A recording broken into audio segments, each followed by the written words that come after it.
So, Germany,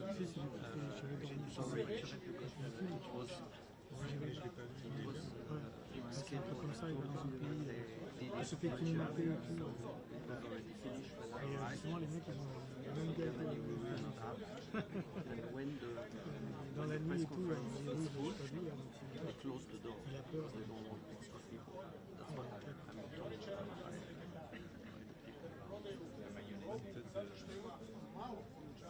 Plaisir de méchant.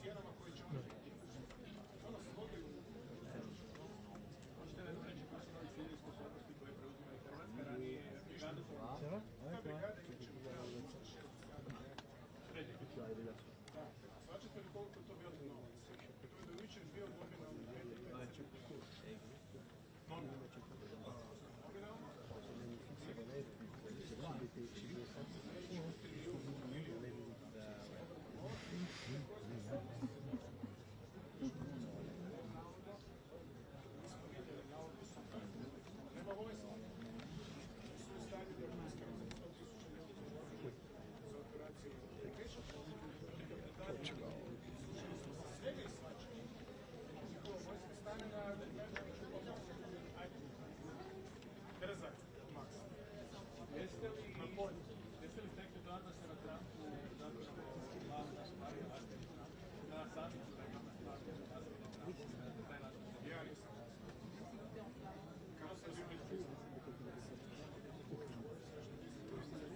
Tu vois, c'est ça quand t'attends avec les... C'est ça qui me fait rire. Qui achète pas de mail, pas de fruits. Ah ouais, c'est ça. C'est arrivé au moment quand je suis arrivé ici. Ça m'énerve. Ah ouais, vite. Ouais. Tu sais comment aller là? Non, ça s'en fait. Ça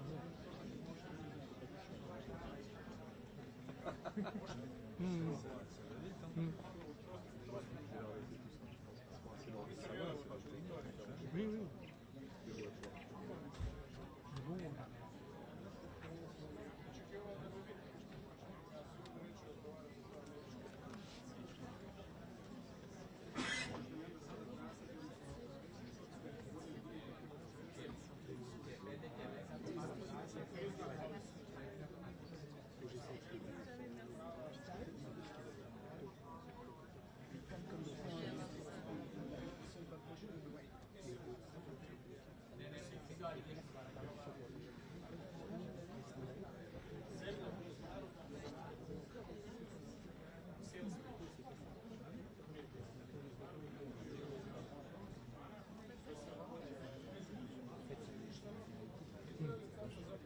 Sinon, ça va être très court.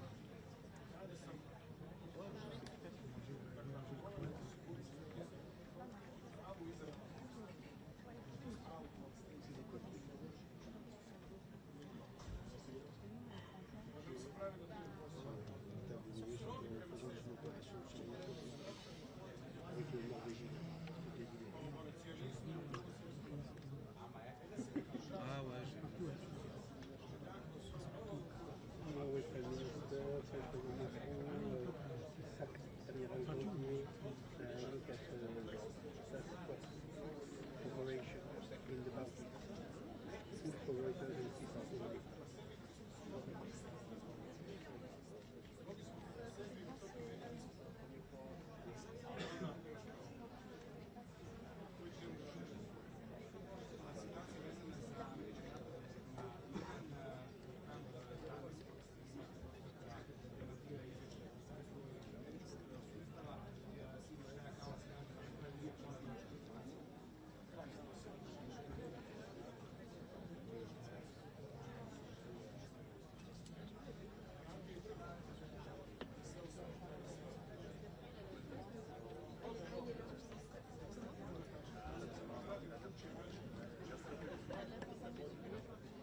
Poser une question.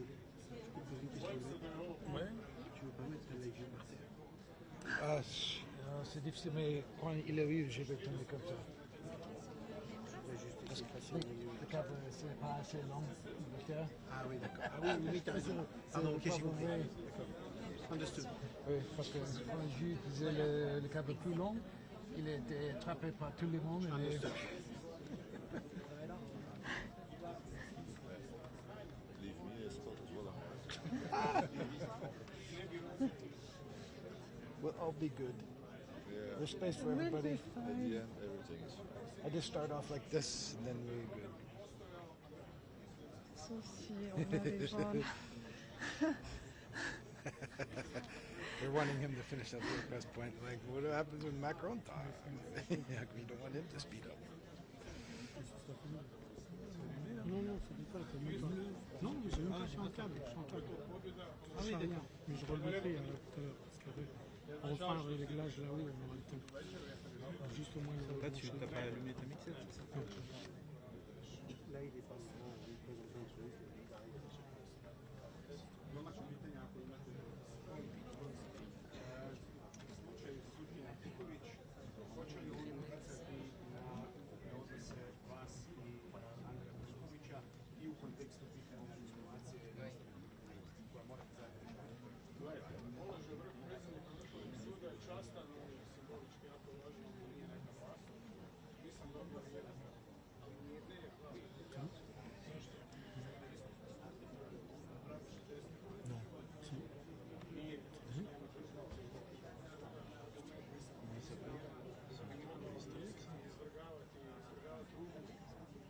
C'était pas le. Oui, c'est ça. C'était le. Il y a l'image en Ouais, j'ai entendu parler de ce oiseau. C'est pas le. Comment il s'appelle? Ça se termine en rouge. Je perds la marche. Ouais, des jeunes crocodiles aussi. Ouais. Il attaque pas. Je vois pas, mais.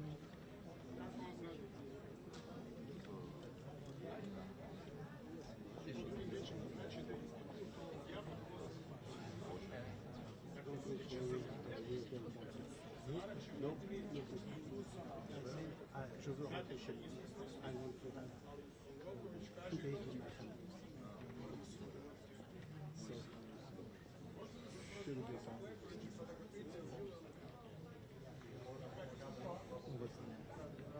Oui, monsieur, je vais aller faire une pizza demain soir. J'irai à une brasserie parisienne tout seul. Il fait chaud, 34 degrés, 34, 38 à Lyon, 40, ils annoncent des orages. Enfin, tu vois bien.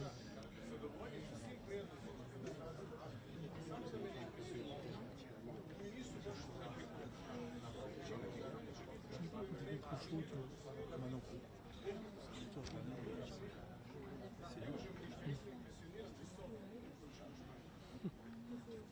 Oui, hein.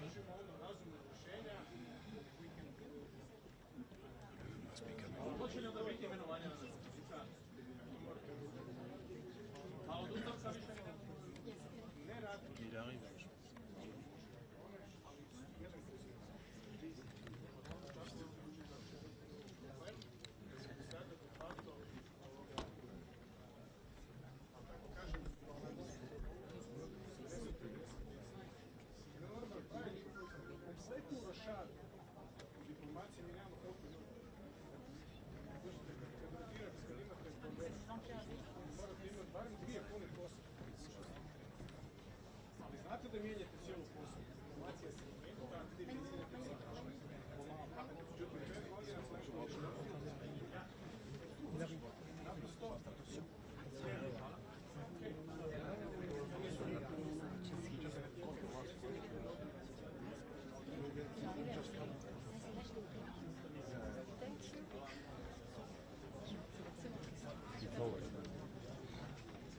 Thank you.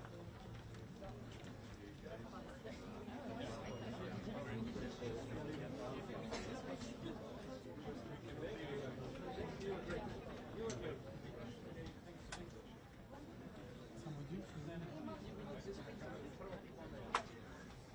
Je sais pas par où il va arriver. Il arrive par où? À gauche. À gauche? Ouais. Lisa, tu peux te mettre là-bas? Ah oui, non, de toute façon, là, je peux.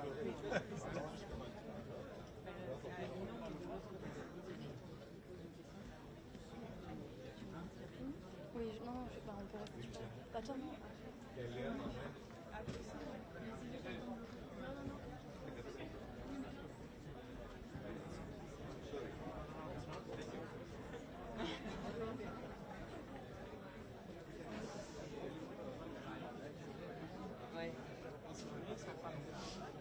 T'es quelle sur?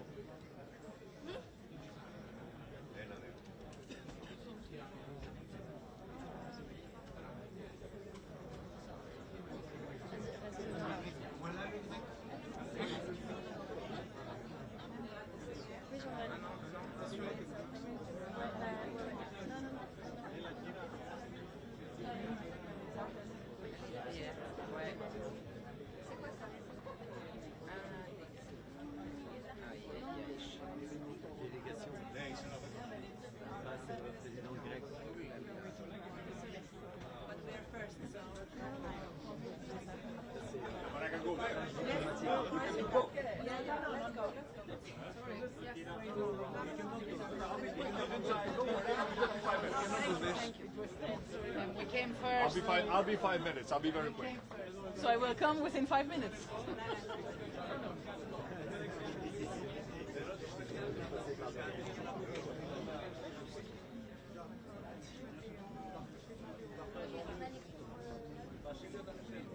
La cam, on va bouger un petit peu. Non, c'est pas possible avec la ville que ça.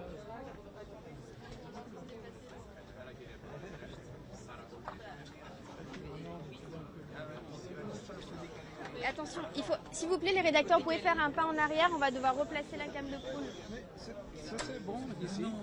On n'a pas un problème. C'est bon pour nous. Oui, oui, reste ici. S'il vous plaît. Reste ici. Non, mais ça, dans tous les cas, ça va bouger. Est-ce que tu veux rester dans la cam? Reste ici. On a plein d'espace. C'est pas grave pour nous. Reste ici. C'est plus simple. C'est pas massif pour le PG là. Ils veulent pas. Reste ici. Reste ici. C'est plus simple ici. Bah oui, mais... Mais on a un micro. C'est pas grave. C'est pas sinon, on aurait pas pu monter. C'est gentil, mais c'est pas nécessaire. C'est pas gentil, c'est juste qu'on peut pas parler juste à côté. Donc il faut vous déplacer là. Mais pour nous, c'est... Bah non, parce qu'il va arriver, il faut pas qu'il parle en même temps. Mais... Là, il faut... on est... Bah oui, de toute façon, il suffit de remettre un fil.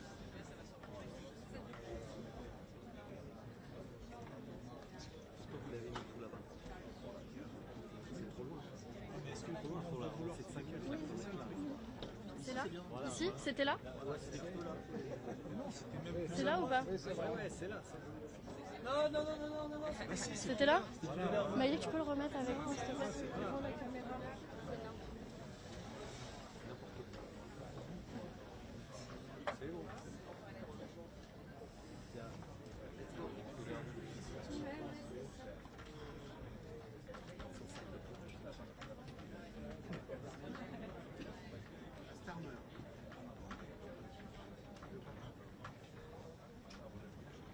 Mr. Prime Minister.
C'est là. Ouais, vous vous rapprochez pour le regard. Vous êtes un peu. Vous êtes décalé.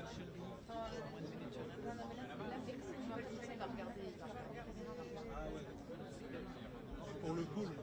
Ouais.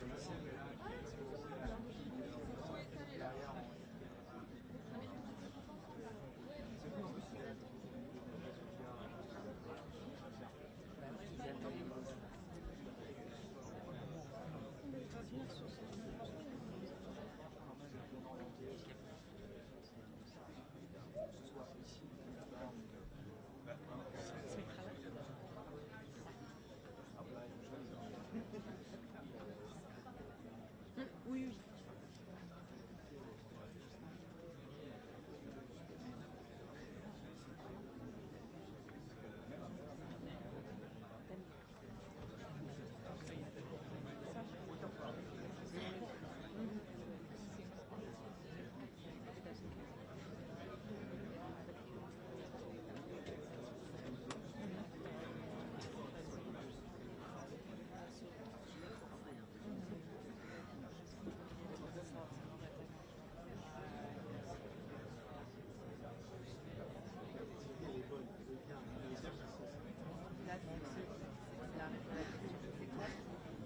C'est moi qui le lance.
pas. Ou vous voyez pas là, c'est bon? Ok. C'est parti.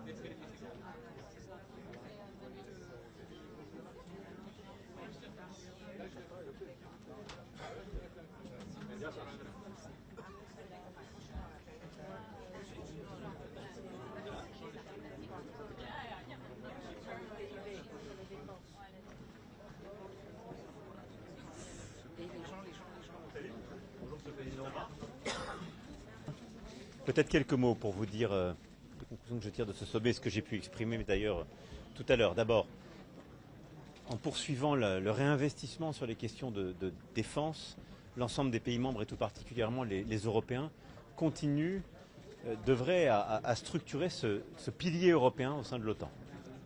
C'est ce que nous poussons depuis plusieurs années, avoir une Europe qui dépense davantage, qui prend davantage ses responsabilités pour sa sécurité, qui prend davantage de part du fardeau. C'est à la fois le souhait américain depuis plusieurs années, c'est une nécessité européenne, nous devons le faire pour nous-mêmes et pour être plus indépendants. Deuxième remarque, c'est que cet investissement doit aller de pair avec un durcissement des armées européennes, c'est-à-dire une culture commune, ce que nous avons lancé il y a quelques années avec l'initiative européenne d'intervention, créer des cultures communes, des déploiements communs, des exercices communs, c'est-à-dire des armées qui vraiment se battent, vont sur le terrain, comme on a su le faire au Sahel il y a quelques années, se déploient rapidement, comme on a su le faire il y a 3 ans, quelques jours après justement le déclenchement de la guerre d'agression russe, en structurant, en étant nation cadre en Roumanie. Et puis il faut développer avec cet argent une base industrielle et technologique de défense européenne, c'est-à-dire une Europe qui défend plus, c'est une Europe aussi qui doit développer de l'innovation et de l'industrie de défense, et pas simplement acheter chez les autres. Et à ce titre, ce qui a été fait ces dernières semaines au sein de l'Union européenne avec les programmes dits SAFE ou EDIP, qui réservent 65% de ses financements aux Européens, va dans la bonne direction, est un vrai changement de doctrine dont je me félicite. Le troisième élément, c'est que tout ça, on le fait. Quand même le rappeler et remettre les choses au milieu de la discussion, parce qu'il y a la menace russe. Je le disais il y a quelques mois à nos compatriotes, nous le vivons depuis plusieurs années, mais au fond, la 3e guerre russe en Europe a acté cette menace. En effet, après la Géorgie, après la Crimée, la guerre d'agression de février 2022 a très clairement permis d'identifier cette menace dans la durée. Et c'est ce pourquoi, au fond, nous nous réarmons tous, parce qu'il y a cette menace à nos frontières. Et donc, c'est pourquoi nous souhaitons que, en effet, la guerre d'agression russe en Ukraine demeure une préoccupation, la préoccupation principale des Européens. Elle est celle qui justifie ce réarmement dans la durée, parce qu'il y a cette menace qui perdurera.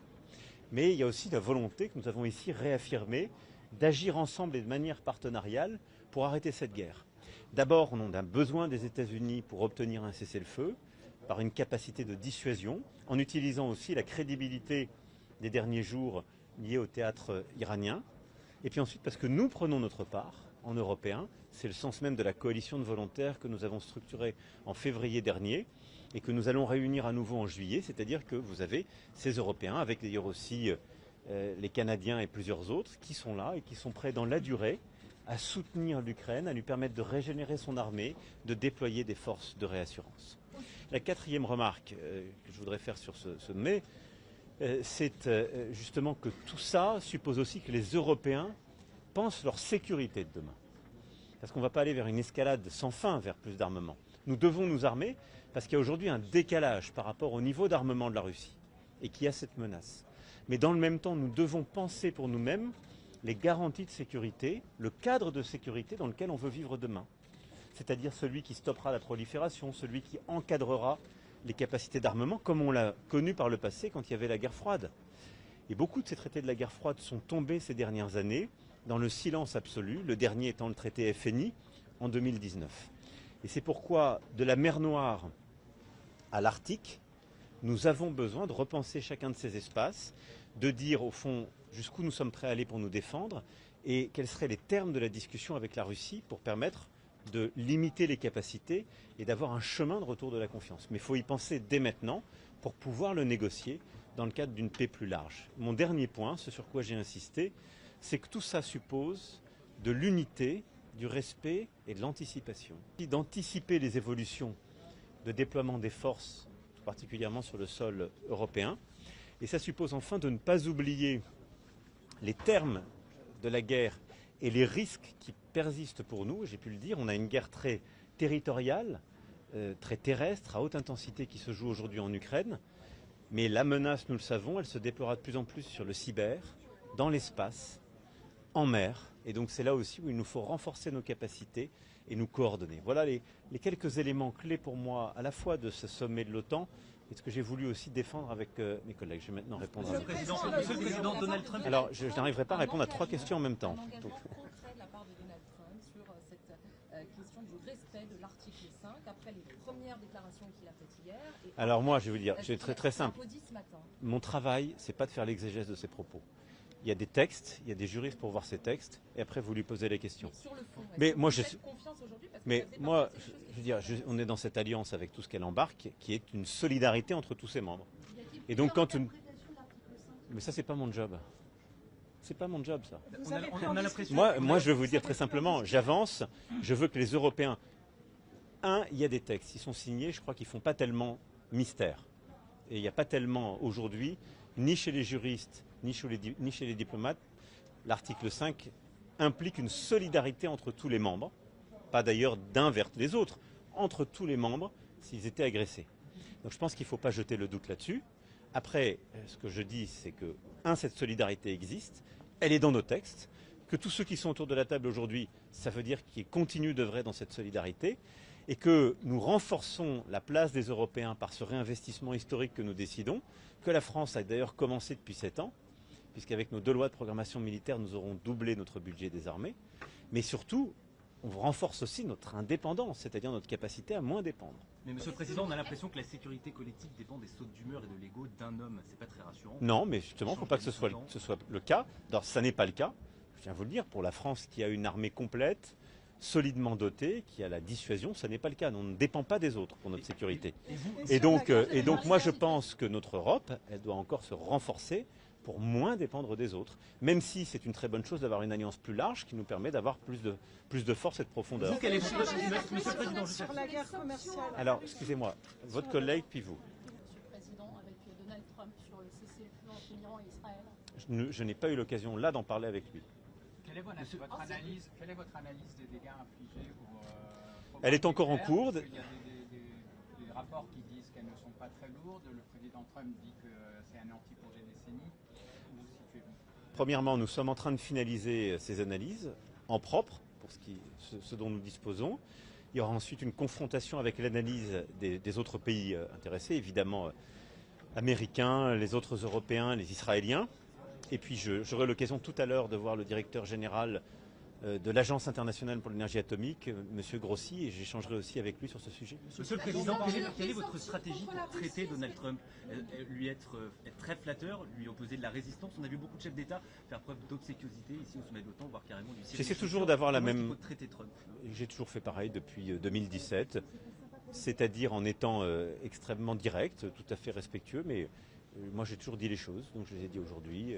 Et je l'ai dit à chaque fois, voilà. S'agissant des sanctions contre la Russie, est-ce que les Américains sont prêts à suivre les Européens pour un durcissement ? Je ne suis pas président des États-Unis d'Amérique, donc je vous invite à lui poser la question. Mais pour ce qui est des Européens, je suis assez simple. Ce que je dis, je le fais.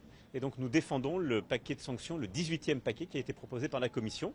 Il a été fait en coordination avec les sénateurs américains. Et tout ce qui nous a été dit jusqu'alors était que ces sénateurs avanceraient, allaient dans les prochains jours déposer justement ce paquet de sanctions et qu'ils devaient avancer. C'est les prochains jours qui nous diront ce que les États-Unis feront. Monsieur le Président, il faut augmenter le PIB, la part du PIB consacrée à la défense. C'est un des engagements qui a été pris également par les différents dirigeants à l'horizon 2035, 5%. Concrètement, pour les personnes qui nous regardent, qui se posent des questions, comment on fait en France pour augmenter cette part du PIB consacrée à la défense dans un contexte budgétaire extrêmement tendu, avec aussi un risque qui arrive à l'automne, on le voit très bien avec ce qui s'est passé hier à l'Assemblée nationale, de renversement de ce gouvernement. Mais vous avez raison de le dire, simplement on le fait déjà nous. On n'a pas attendu. Et on n'a pas attendu non plus la guerre d'agression russe en Ukraine de février 2022, puisque depuis 2018, nous augmentons. Et à travers les 2 lois de programmation militaire, on a fait des investissements qui n'ont pas été remis en cause par quelque aléa politique que ce soit. Seul le vote de censure et le décalage du budget nous a mis en retard en début d'année. Il a d'ailleurs beaucoup coûté à l'économie, c'est pour ça que j'invite chacun à réfléchir. Mais les lois de programmation militaire depuis que je suis président sont respectées scrupuleusement. Et donc d'ores et déjà, chaque année, nous augmentons de plusieurs milliards d'euros notre effort. Ce qui fait qu'au terme de ces 2 lois de programmation militaire, on sera passé de 32 milliards d'euros à peu près de budget des armées quand j'ai été élu à plus de 60 milliards. Ce que nous sommes en train... Oui, mais enfin, si mes prédécesseurs avaient porté le même taux d'effort, on serait largement au-dessus. Et je rappelle qu'il n'y a pas si longtemps, on était en train de les diminuer. Donc je me félicite que nous ayons... Bien sûr, c'est la vie démocratique. Vraisemblablement. Vraisemblablement. Mais donc il faudra poursuivre cet effort. C'est un impératif. Nous sommes en train, là, très précisément, avec le Premier ministre, le ministre des Armées, le ministre de l'Économie, des Finances et le ministre du Budget, de justement regarder combien il nous faut faire pour intensifier ou accélérer certains des plans d'action qui étaient dans cette 2e loi de programmation militaire. Voilà, donc on continue. En dépit d'autres choses dans le budget qui sera... Vous avez raison, mais toujours, et on l'a toujours fait comme ça, il faut le financer en faisant des choix. C'est ça, gouverner. Et donc nous devons continuer de choisir. Mais je pense qu'on fait bien parce qu'on choisit notre indépendance. Et ce qu'on fait en matière de défense, en matière industrielle, en matière de recherche et de technologie, c'est ce qui nous permet d'avoir plus d'indépendance pour le pays, aujourd'hui et demain. Et d'ailleurs, l'indépendance que nous avons encore, qui avait pu être fragilisée par des choix plus récents, elle procède aussi de choix historiques qui avaient été faits dans les années 60 ou 70, qui avaient permis de doter la France de programmes ou d'équipements qui nous permettent aujourd'hui de ne pas dépendre justement des sautes d'humeur ou des aléas de l'autre côté de l'océan. C'est notre force. Est-ce que vous avez eu des précisions sur le calendrier de redéploiement des troupes américaines en Europe? Non, mais je pense que c'est très bien de l'avoir. Est-ce que vous n'avez pas peur que les 5% bénéficient aux Américains? Écoutez, moi je plaide pour qu'on ait aujourd'hui 3 cessez-le-feu en même temps. Et on est de plus en plus ambitieux, mais celui qui tient et qui a été obtenu entre Israël et l'Iran, celui à Gaza, qui est indispensable et qui est pour moi une priorité absolue, et le cessez-le-feu que nous souhaitons avoir en Ukraine pour ouvrir les négociations de paix durable. Vous avez peur que les 5% bénéficient aux équipements américains et que toute l'Europe se mette à acheter des patriotes? Mais c'est ce que j'ai dit tout à l'heure. Le deuxième point pour moi, la clé, c'est que les Européens s'équipent et produisent. C'est ce que fait la France, c'est ce que font plusieurs autres Européens. Et c'est d'ailleurs ce que nous avons défendu dans nos négociations européennes avec succès, puisque les derniers programmes ont une composante européenne, avec les programmes d'ISAF, SAFE et EDIP. Et donc c'est une très bonne chose. Il faut que les Européens aient justement ce réflexe désormais. Pourquoi? Parce que nous allons dédier une part croissante de notre richesse nationale dans les efforts de défense. Il faut que ça permette de créer de l'emploi, il faut que ça permette d'avoir un retour en termes d'industrie dans nos pays. La France a ce modèle historiquement, d'autres l'ont moins.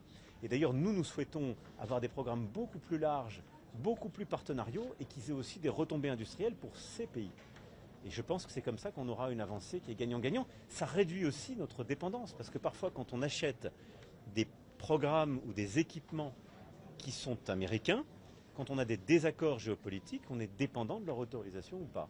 Avoir des programmes européens, ça nous permet d'être libre de ces règles et donc beaucoup plus libre à la fois sur notre stratégie export, qui est essentielle pour la compétitivité de nos industries d'armement, et pour notre liberté d'usage, c'est-à-dire l'indépendance de notre diplomatie et de nos choix militaires. Sur l'Iran, quelles sont les prochaines étapes juste de l'initiative européenne de négociation? Écoutez,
All right, good afternoon, everyone. We'll jump right in with a statement from the Secretary General, followed by your questions. Yes, good afternoon.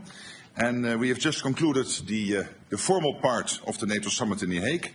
Of course, there will be many other meetings later today, this afternoon. And together, allies have laid the foundations for a stronger, fairer and more lethal NATO.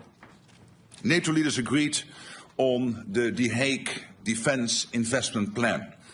And this will fuel a quantum leap in our collective defence. They agreed to boost our defence industries, which will not only increase our security, but will also create jobs. And we have reaffirmed our unwavering support for Ukraine. All of this is crucial. It means that no matter the challenges we face, whether from Russia or terrorism, cyber attacks, sabotage or strategic competition, this alliance is and will remain ready, willing and able to defend every inch of Allied territory and ensure that our 1 billion people can continue to live in freedom and security. These decisions will have a profound impact on our ability to do what NATO was founded to do, deter and defend. And the key decision in that regard is to adopt the The Hague Defence Investment Plan. With this plan, allies have agreed to invest 5% of GDP in defence. This is a significant commitment in response to significant threats to our security. It includes at least 3.5% of GDP invested in core defence requirements, a benchmark that until today was set at 2%. A target that I'm pleased to say all allies will now meet this year or have already met. The 3.5% is to fund our militaries and the equipment they need, from our air defences to ammunition, drones, tanks, troops and more. In addition to the 3.5% for core defence, the plan includes 1.5% of GDP that will go towards investment that support our defence and security, all to ensure we can effectively deter aggression and defend ourselves and each other should anyone make the mistake of attacking.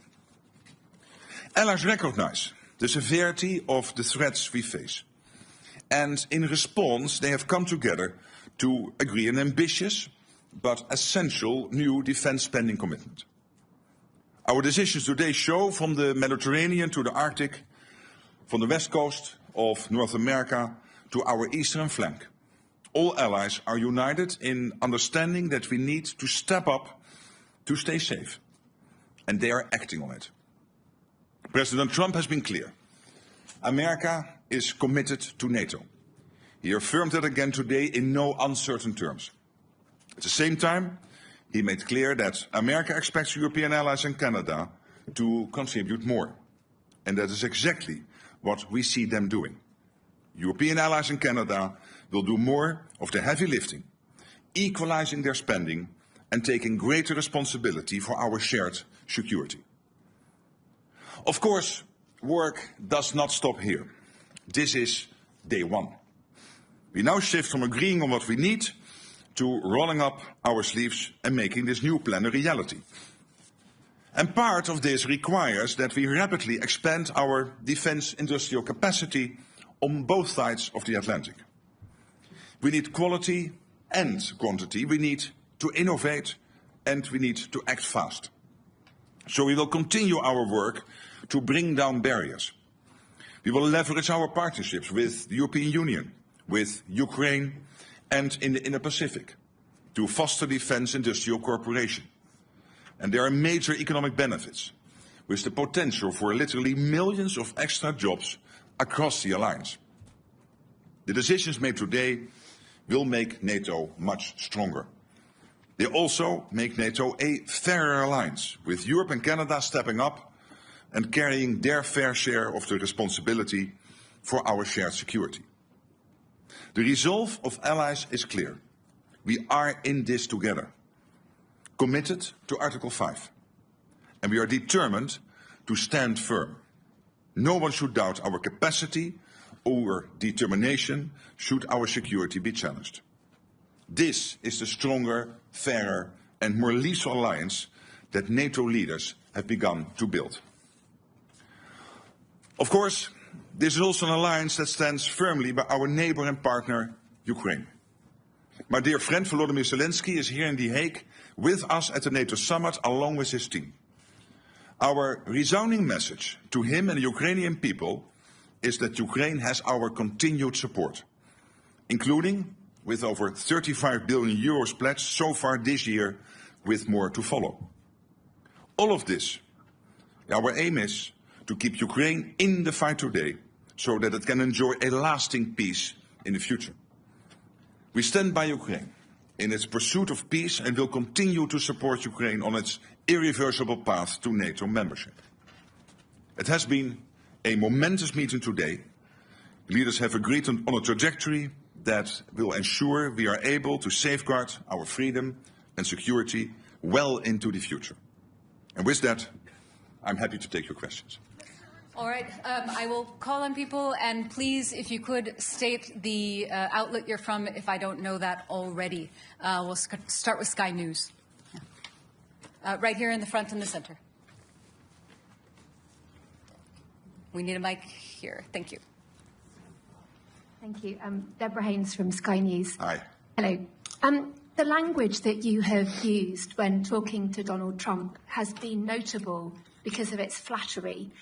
Today you called him Daddy, and you sent a text message to him that was gushing with praise. Is this the way that you feel that you have to act when doing business with the US president, through flattery and praise? Isn't it a bit demeaning, and doesn't it make you look weak? No, I don't think so. I think it's a bit of a question of taste, but I think he's a good friend, and when he is doing stuff which is forcing us to, for example, when it comes to making more investments. I mean, would you ever think that this would be the result of this summit if he would not have been re-elected president? Do you really think that 7 or 8 countries who said, yeah, somewhere in the 2030s we might meet the 2%, we've now all decided in the last 4 or 5 months to get to 2%? So doesn't he deserve some praise? And when it comes to Iran, the fact that he took this decisive action, very targeted, to make sure that Iran would not be able to get its hands on a nuclear capability, I think he deserves all the praise. All right. Next question. Let's come to the front here. I think it's BBC. Yes. Yes. Well, wait for the mic, please. Jamal Musawi from BBC Persian TV. You said that attack against Iran was illegal and in accordance with the international law. But today, Kaya Kala said she is not sure that it was legal and in accordance with international law. Is there any kind of disagreement between you in NATO? No, there's not, but there will be many views always about international law. I think what the US did last weekend is justified. This is preventing Iran, and this is a request NATO has had for a long time, a position NATO has taken for a long time, that Iran should not get its hand on a nuclear deterrence. So I think it was totally justified what the US did. And I think it's also important that the American president is very much now working to get the ceasefire not only today and yesterday, but to have that ongoing over the coming weeks. All right. I see FT in the halfway back.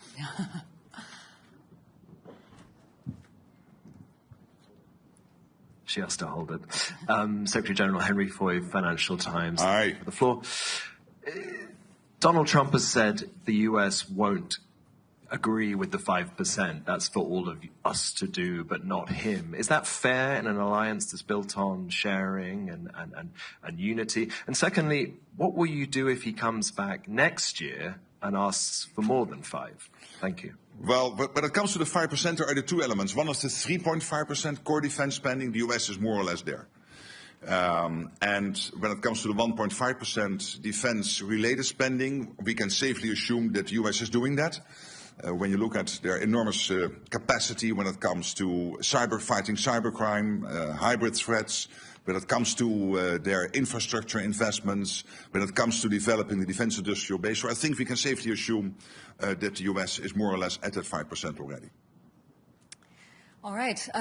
Next, I think we'll go over to the left side again, about halfway back, Washington Post. We need a mic.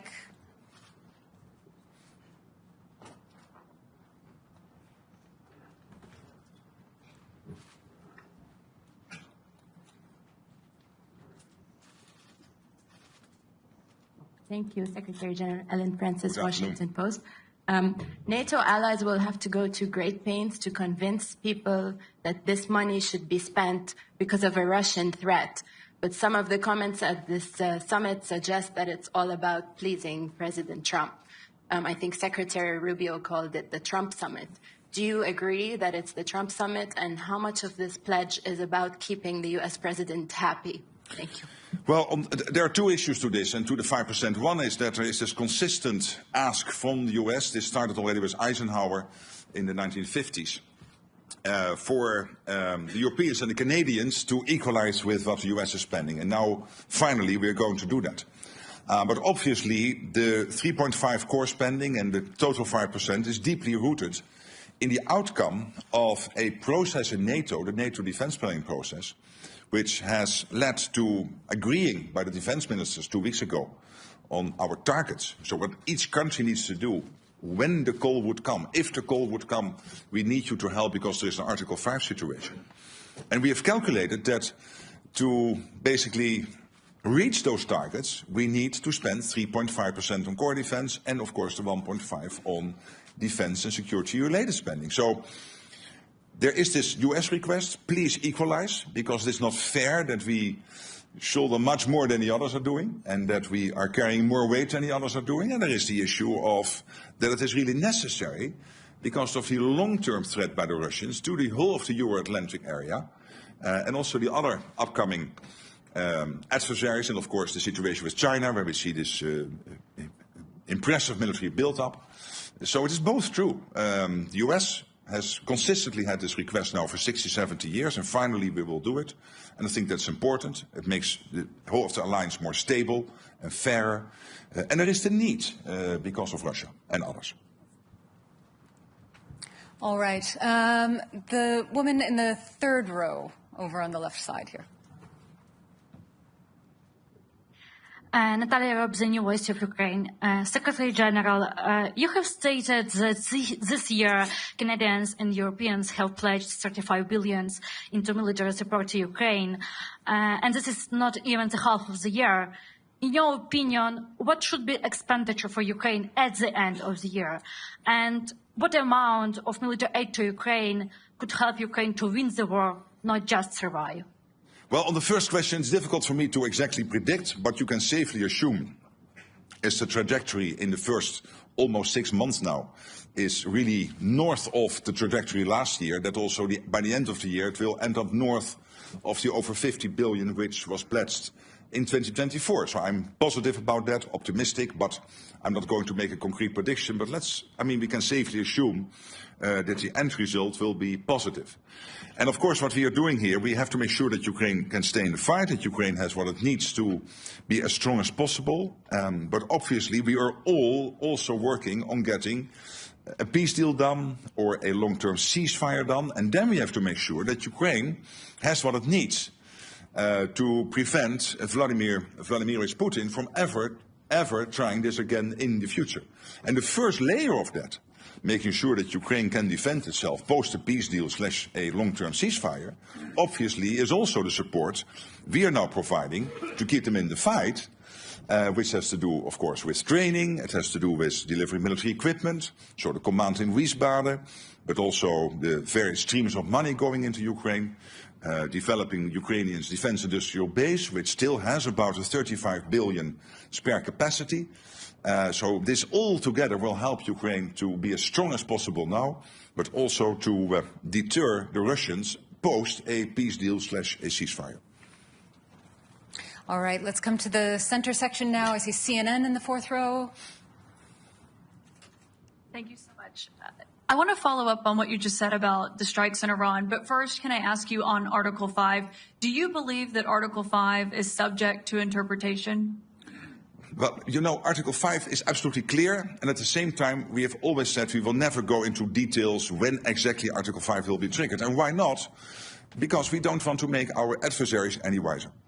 And to follow up on Iran, sir, you just praised the U.S. strikes in Iran, saying that you do believe it will help prevent Iran from getting a nuclear weapon. There have been questions about where that highly enriched uranium is, and if Iran moved it before the United States struck on Saturday night. Do you have concerns about that and whether or not it poses a threat to NATO? Look what happened last weekend. American B-2s, nobody in the world is able to do this. Only the United States. You are 25% of the world economy. You are by far the biggest military power in the world.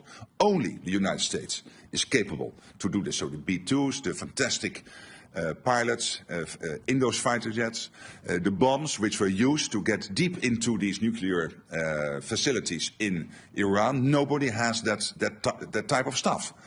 And history made you the leader. History made you the ones who have to take action when it is necessary. And I think what President Trump did here is take a very targeted, chirurgical operation to take out as much as possible Iran's capability to get to a nuclear weapon. And I commend him for that. And obviously it's now up to all the studies being done and all the details look into what exactly has been the effect of this. But I'm personally very optimistic that this has dealt a massive blow to Iran. All right, we have a very full room in limited time. Next question to the front row. There's a mic coming. Oh, that's good, yeah. Hello, Eelco Bos van Roostal, Nieuwsuur, Dutch TV. You're dealing with a very unpredictable president or friend who has been all over the map on Article 5 in the past. In his first term, he threatened to pull out of NATO, which he doesn't seem to do anymore. But how are you certain that the Trump you're dealing with right now is the same version of Trump that you'll be dealing with for the rest of his term? I've now known him for almost 10 years. He's a good friend. I trust him. He was totally right that Europe and Canada were not basically providing to NATO what we should provide, and that the US was spending so much more on defense than the Europeans and the Canadians. Now we are correcting that. We are equalizing. I think it is a man of strength, but also a man of peace. You've seen that basically now with Iran. The man of strength being able to command his B-2 bombers to go into Iran to take out that nuclear capability, but also the man of peace who is then immediately following up with making sure that Israel and Iran will commit to a ceasefire. And I think this is exactly what you want the American president to do, provide that type of leadership. And so I find him very predictable. Next question, all the way in the back. I don't think so. DPA. Ansgar, the German press agency, DPA. Secretary General... We were speaking. Here. There you are. No. Yeah, in fact. I cannot see you. I can only answer the question if I see you. Can you stand up? Oh, you're really in the back. Sorry, yeah. Please. Thank you. Secretary General, I would like to come back to Article 5. Did President Trump promise in the meeting that he would stand by the allies until the end of his term? And if so, did he promise it without any conditions?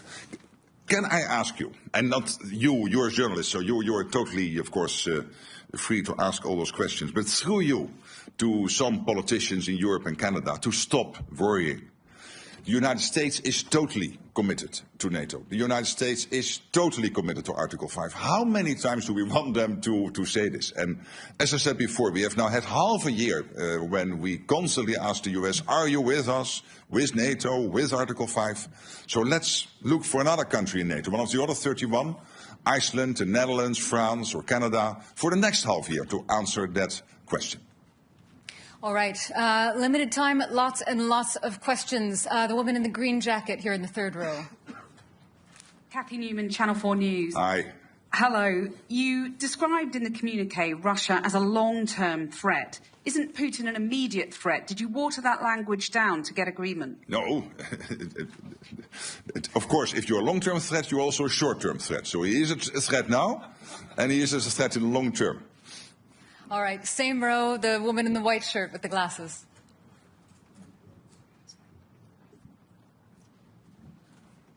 Thank you. Ida Hallikainen from Ilta-Sanomat, Finland. Mr. Secretary General, Russia has expanded its military infrastructure near Finland's eastern border. What is Russia aiming to achieve with this, and what is NATO's message on the matter? And second, if I may, is Spain now serious about the defense spending goal? Yes, on the last question, I believe so. As you know, there is disagreement to disagree that they think they can reach the capability targets by 2.1%. NATO is saying it has to be 3.5%, like for all the other allies. All allies will report on how they are getting to the capability targets, so we will see, and in 2029 we will anyway have a review of all of this. On your first question, well, let's not be naive about Russia. Of course, they are fighting this totally unprovoked war against Ukraine. But at the same time, and this is what we have been hearing, open source from many senior military leaders in Europe, including the Chief of Defense in Germany, they are building up their armed forces and reconstituting their armed forces at such a pace that they could be ready in 3, 5 or 7 years to attack NATO. And that is why today was so important, and today is so transformational. Yes, to the question before, because we had to equalize with the US and end the debate which has now been running for 60, 70 years. But particularly also because we know that there is this Russia threat, short-term, long-term, whatever. But the Russia threat is there, and we have to make sure that we can defend ourselves. And that is why we are doing this. Okay, we just have time for a few more questions. NHK, so fifth row here. Sacha from NHK, the public TV station of Japan. Thank you. My question is about the IP4 countries, but which were here in The Hague. But so I know you've been mentioning that you won't lecture the whole world, but since you were able to make this historical decision today, do you think this would trigger other countries like the IP4 countries to think twice about their threats around them and their defense spendings? Well, we have this close cooperation. I had yesterday an excellent meeting with the Japanese foreign minister. We will have a meeting with the senior leaders from the Indo-Pacific 4 countries later today, and there will be another meeting also with President Zelensky and European leaders. So, but with the Indo-Pacific 4, we will also meet. And this is because we know that our two areas, so the Euro-Atlantic and the Indo-Pacific, are getting more and more connected. Look at North Korea being so closely involved now in the war effort, and North Korean soldiers fighting on European soil against, on the Russian side, against Ukraine. That is rather historic. So this cooperation is important, where it's very much focused on innovation, very much focused on procurement, on defense industrial production, making joint assessments of what is happening in the Pacific, what is happening in the Euro-Atlantic, and how the two are more and more interconnected. And I must say, when I'm speaking to the leaders, and I was visiting Japan early April, having a long meeting with the Prime Minister, and I met him again last week in Calgary at the G7, but also the leaders of the Republic of Korea, Australia, New Zealand, they all are very much aware that, of course, part of having a deterrence is that you spend enough on it. And you see in all these countries debates ongoing on doing more where possible, but it is not up to me to advise them. Let me concentrate on the 32 and make sure that we do what we need to do. But I think that debate is taking place also in many countries outside NATO. Okay, I think we've just got time for a couple more questions. The center, fifth row, gentleman in the very center there. Yeah. Yes, my name is Haya, I'm from the Finnish newspaper Helsingin Sanomat. Did you exchange views on Vladimir Putin and Mr. Trump seems to be in rather friendly terms with him? It would be interesting to hear what you talked about him. I've not changed my views on Vladimir Putin. I don't trust the guy, and of course I had a lot of dealings with him personally when we had a terrible situation with flight MH17, the Malaysian airline flight MH17, being shot out of the air by Russia in July 2014, and Putin telling me that he was not present in the Donbass and that he had no dealings in Ukraine and this, that and the other, and these were all lies. We know that. Okay, for the sake of geographical diversity, all the way in the back, Telegraph. Pim Cedee, De Telegraaf. Mr. Rutte, I have two short questions for you right here at the back. How do you think Vladimir Putin will look at this NATO summit in The Hague and the appointments being made between the 8 NATO allies? The other question, completely different one, but how big is the role of the Dutch King, Willem-Alexander, the Queen, and also Amalia in organizing this NATO summit and making it into a success? A big role. Last night was really amazing. And I mean, we are both Dutch and we can be very fortunate to have this royal family. Of course, they have that overview which many politicians who are there for 1 or 2 terms can never compete with.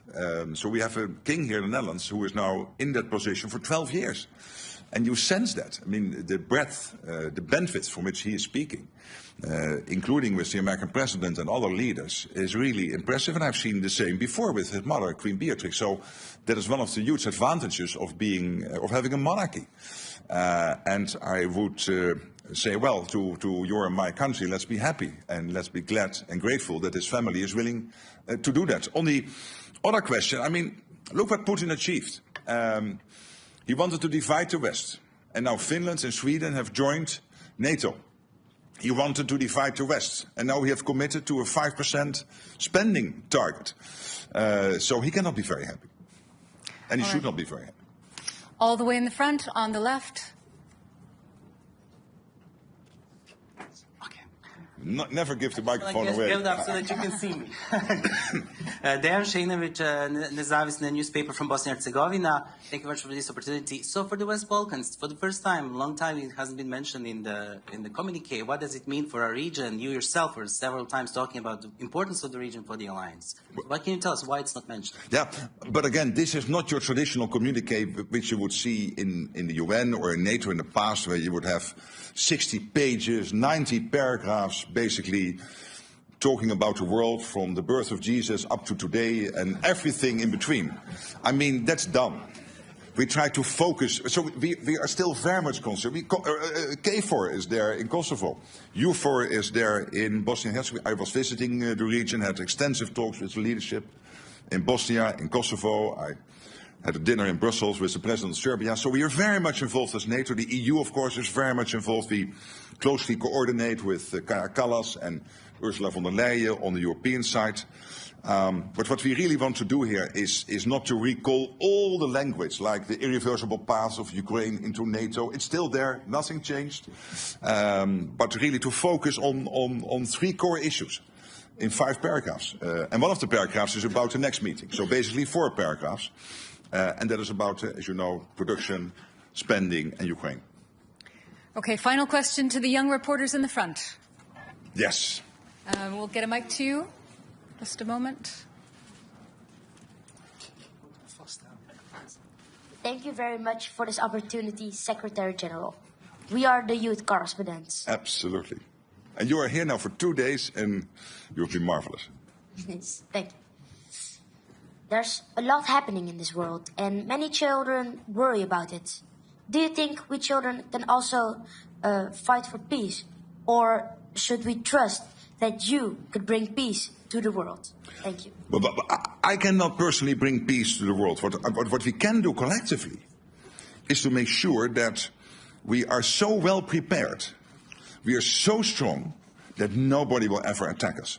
So the best way to preserve your future and that our children can live in a democratic, free, open society where you can be who you want to be, think what you want, have free press, what we basically have in the West, and let's be honest, it's fantastic, is to make sure that we spend enough on our defense, particularly if we know that we have some adversaries who are really trying to get at us. So that's the best way to preserve your future. And that's what we try to do today, to make that commitment. But you standing here is really touching, and we've seen each other now for 2 days. We know each other for some longer time. I really want to thank you both, and in you, all the free press sitting in this room, for your fantastic work, and see you soon in Brussels or elsewhere. Bye-bye. Take care. Thanks. Thank you all very much. That's all we have time for today.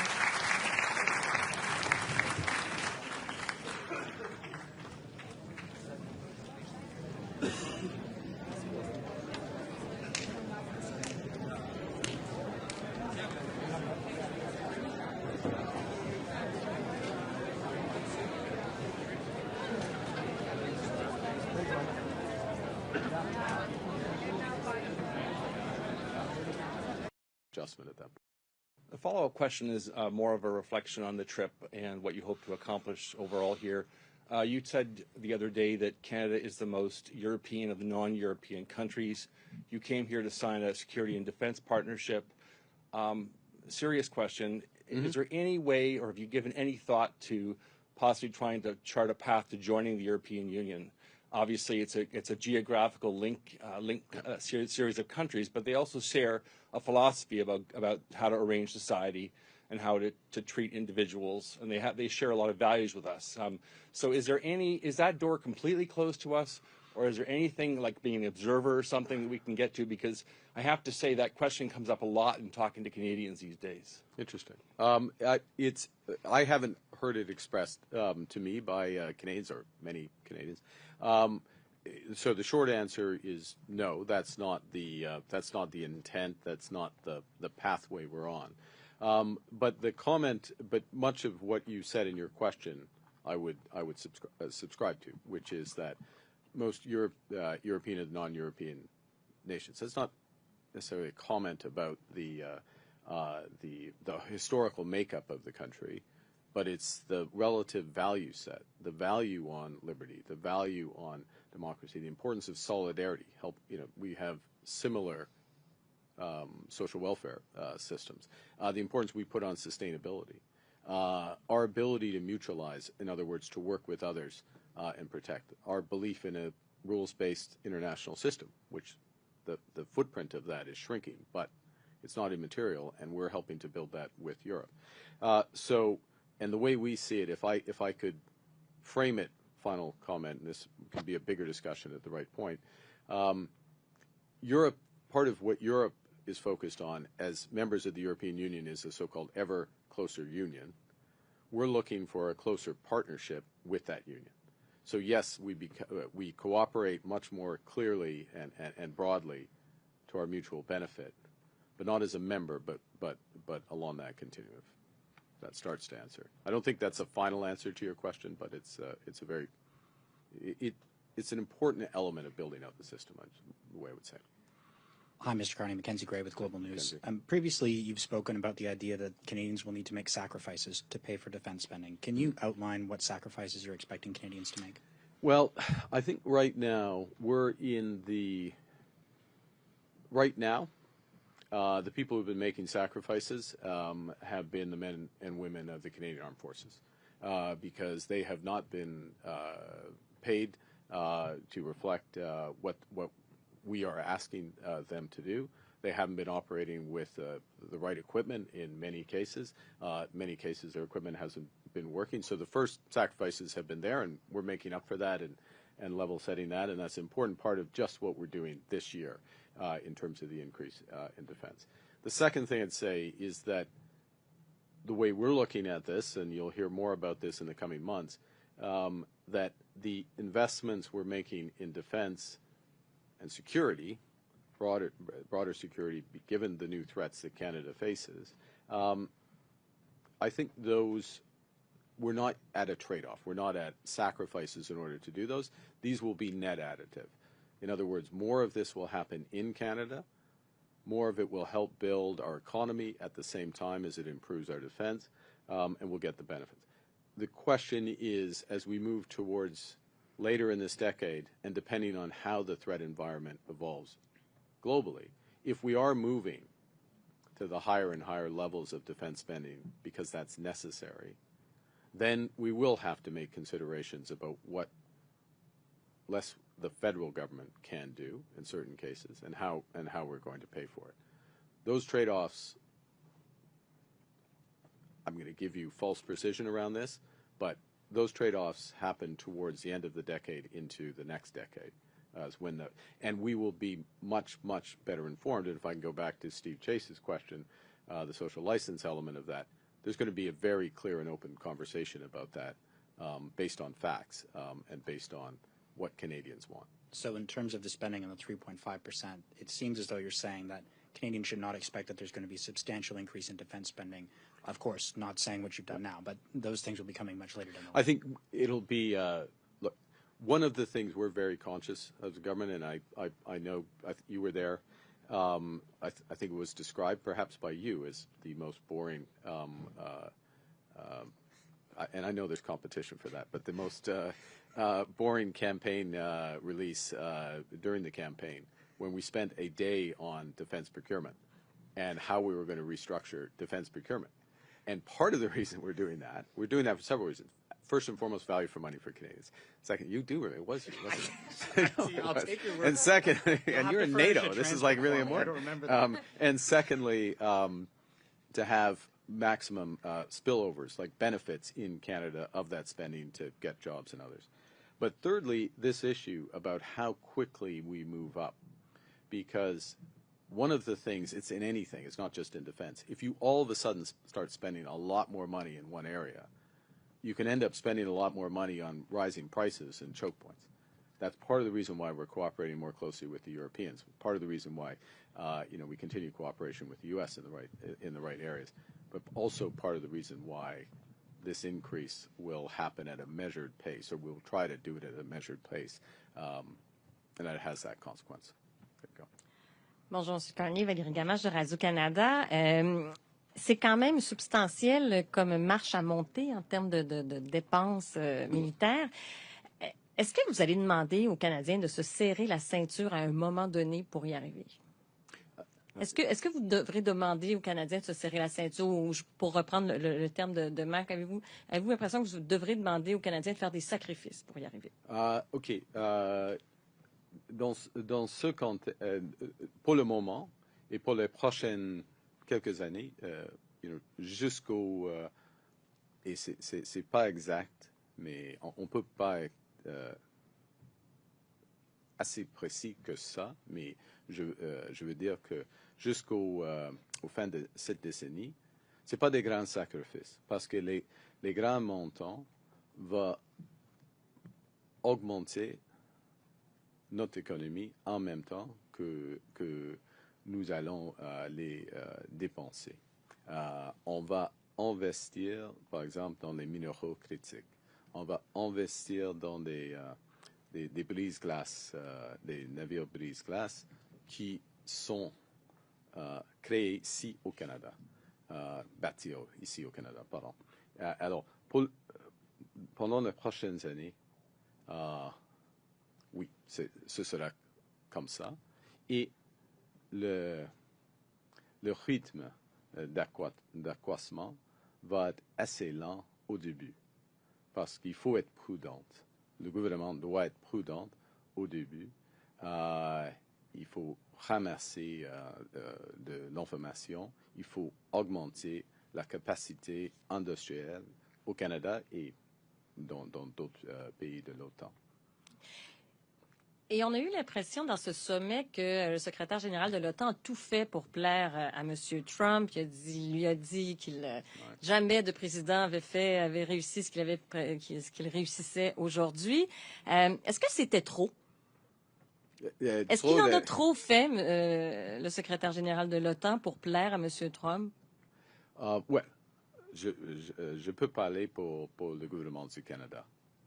Nous faisons des mesures pour les Canadiens et Canadiennes.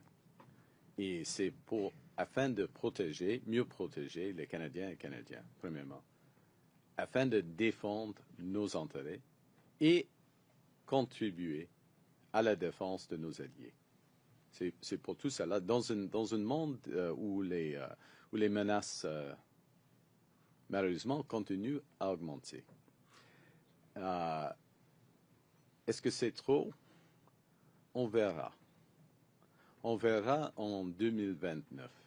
Parce qu'il y a un moment que tout l'OTAN, c'est au sein de cet accord, cet engagement, il y a un moment de faire une revue du montant et de la division entre le promis, c'est quoi le pledge? C'est engagement industriel de la défense et le montant en total. Alors, on verra, et si c'est trop à ce moment-là, si le 5% est trop, on va la réviser. Okay. Next question. Good afternoon, Mr. Prime Minister. Jeremy Sharon, CTV News. Do you have an estimation of what 3.5% of GDP will look like in 2035? Well, that's a great question, and there's two ways to answer it, and in both cases I'm going to say no, in effect, but it's going to take me a bit of time. And the reason is this, is that, and this is a crucial point that we have been making, the ambassadors here have been making, the ministers have been making, his officials have been making, I make in the room and in bilaterals, is the world is changing quite rapidly. We all know that in terms of the threats. The nature of warfare and defense is also changing quite rapidly. You just look at the experience on the front lines in Ukraine, drone technology, the revisions to drone technology, the integrations of drones with radar surveillance, the targeting. I mean, these are 3-month cycles, product cycles that are happening in terms of the changes. The cost footprint is potentially substantially less. It is substantially less in terms of much of what is being fought.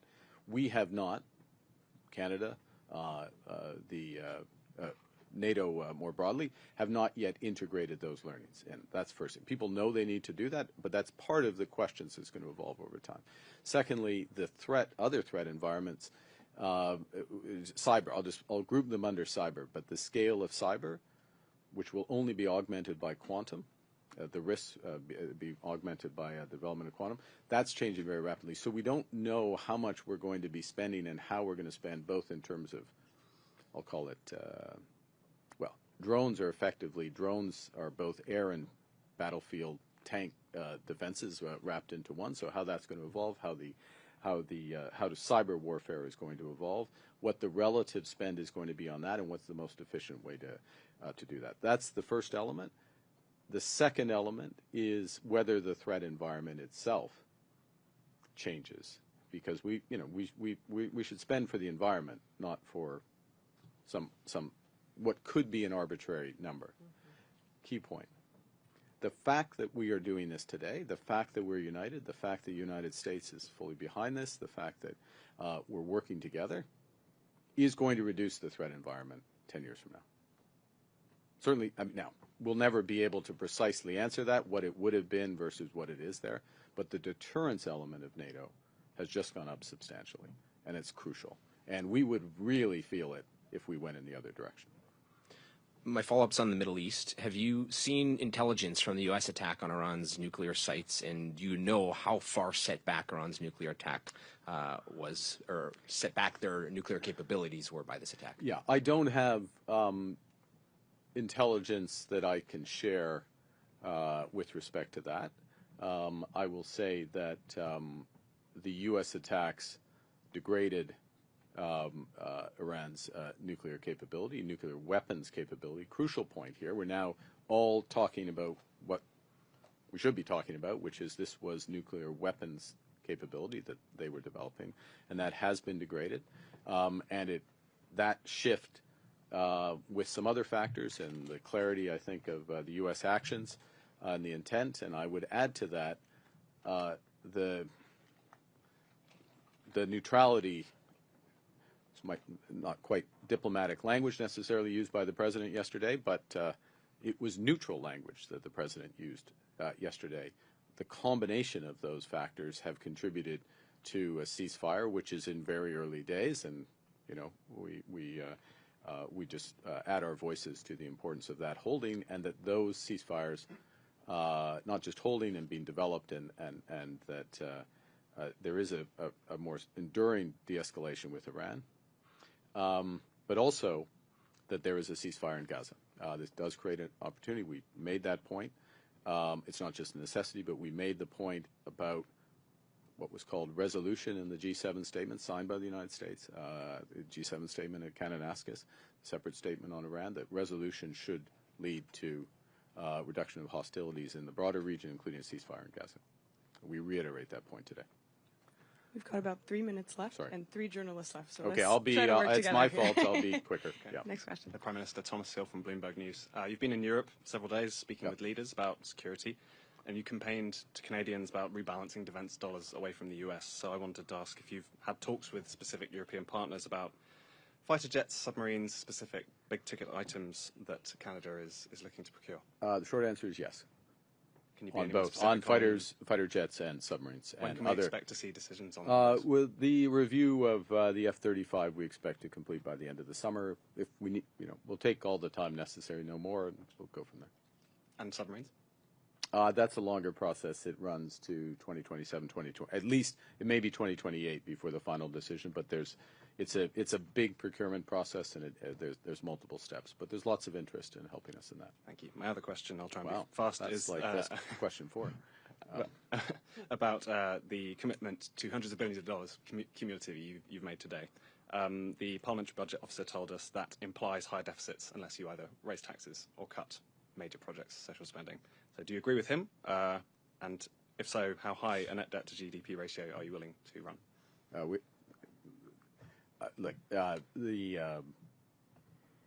We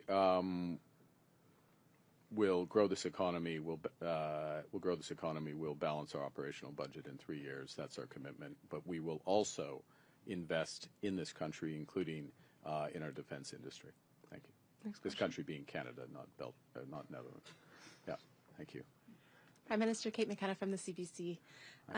In your platform, you made some very specific promises related to defense procurement, including artillery and other things. I'm wondering, is that your roadmap to hit this 3.5%, and will it get you there, or will you have to do additional things?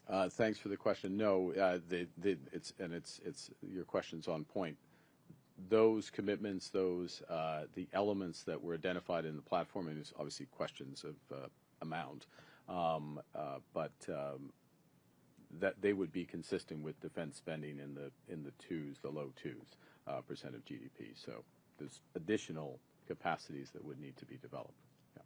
And my follow-up: did you pick the 2029 review because Donald Trump will be out of office? Will he be out of office? Oh. In January, I didn't yes. realize that. Okay. Look, it's a natural time to review. We'll have enough information at that point. I think we all recognize Canada. Well, I'll speak for Canada. We have more to do given the threats that we face, so we can see an increase in both defense spending and defense industrial spending for the next few years. We'll lay that out in more detail as we work it through. But that's a reasonable amount of time. We'll have enough information. We can do a course correction individually and collectively at that point. Yeah. We'll have time for one last question. There we go. Hi, Prime Minister. Murray Brewster, CBC, batting cleanup. There you go. I want to pick up on a couple things that you've been asked already about defense procurement. There are a number of legislative and authorities that the Canadian government has to be able to speed up defense procurement. Do you anticipate on some of the high-value projects using those authorities? It's a great question. The first thing we look to do is change the machinery of defense procurement, if I can put it that way. This new defense procurement agency with Secretary of State Fuhrer is the Secretary of State responsible for that. Obviously, working closely with both the Department of National Defense and what's called the Department of Government Transformation, but basically Procurement Canada. So that's the first. There are elements of that, though, that we've identified where we will look to make adjustments with appropriate authority, but make adjustments to our ability to buy Canadian and our ability to buy more rapidly as appropriate. My final question relates to the other half of the summit that was talked about, and that's Ukraine. Should Ukraine have been in the room, especially when Allied leaders were talking about it, and at the table for some of the important decisions that were made on its behalf? Yeah, I think, there were no, the fact of the way the summit was organized, Murray, was that the focus was on what we've been talking about, the 5%, the nature of it, why have a review, how work together. Our big emphasis, by the way, one thing I will emphasize, I'm just going to take this opportunity, which is because the threat environment is changing globally and for Canada, I keep coming back to the Arctic and the threat to the Arctic. That's something, our view of the threats in the High North, as High North being a term that, say, the Norwegians and the Swedes and others would use, the Icelandic countries, the whole Nordic group of countries. There's a much greater focus on that. And one of the points we're making in the room is NATO needs to take that into account as it develops its thinking about what are the responsibilities of the members, what are the capabilities we need to develop. We don't need a bunch of Black Hawk helicopters up in the Arctic, right? We need icebreakers. We need radar. We need submarines. We need people on the ground, etc. Okay, you get my point. So the point is that I use that as an example, but that was the nature of the discussion in the room and much of the nature of the discussion in the corridors, the core of the decisions that were taken. So in that regard, Ukraine, Ukraine didn't need to be part of that discussion. That said, would we have preferred, Canada have preferred, a special session with NATO, with Ukraine? Absolutely. It's why we invited President Zelensky to the G7. I sat at dinner with President Zelensky last night. I had a separate series of conversations with him. I made points in the room, in this case, and a few others did, about Ukraine and what next steps.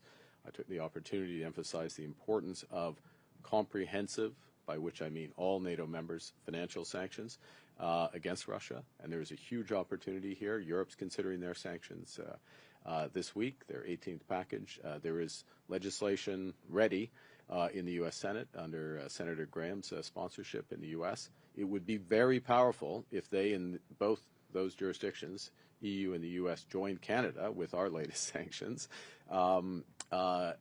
And that would really help tip certainly the economic balance in this struggle.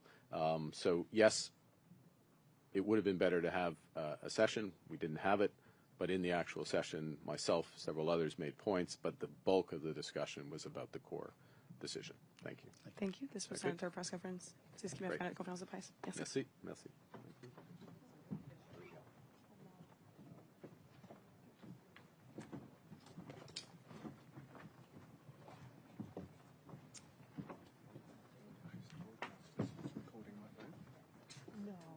You know,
This is a closed broadcast in the morning.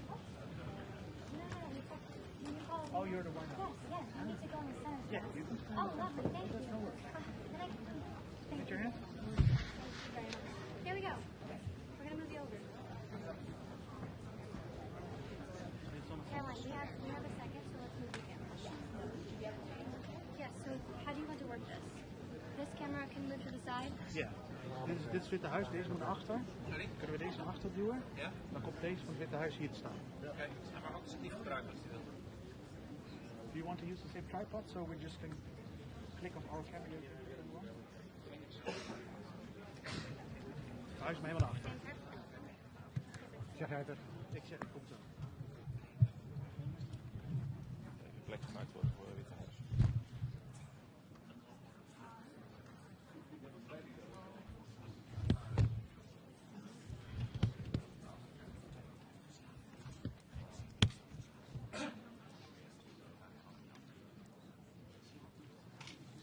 Zijn niet heel vriendelijk.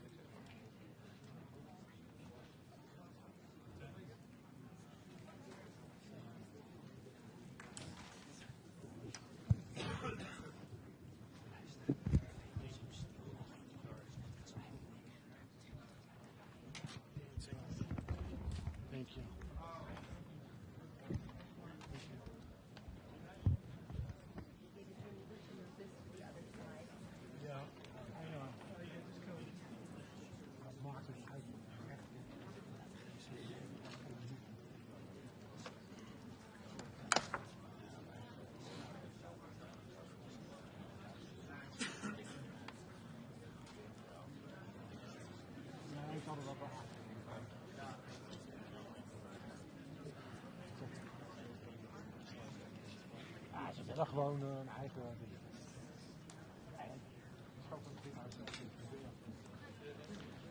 I need power. Is there power? I need power. AC. Is there power back here somewhere? Where?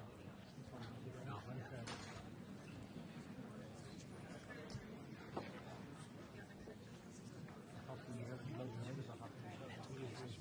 It's English. It's on chat. Okay. Thank you. What else do you need? Let me come up there.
zijn ook wel waarschijnlijk van de Amerikaanse media.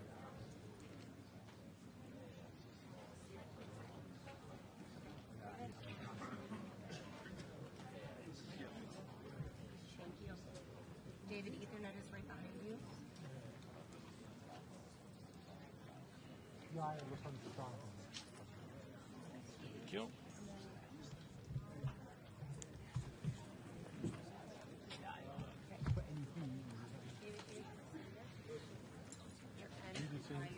Al 6, dan hangt er ook nog één hoog achter.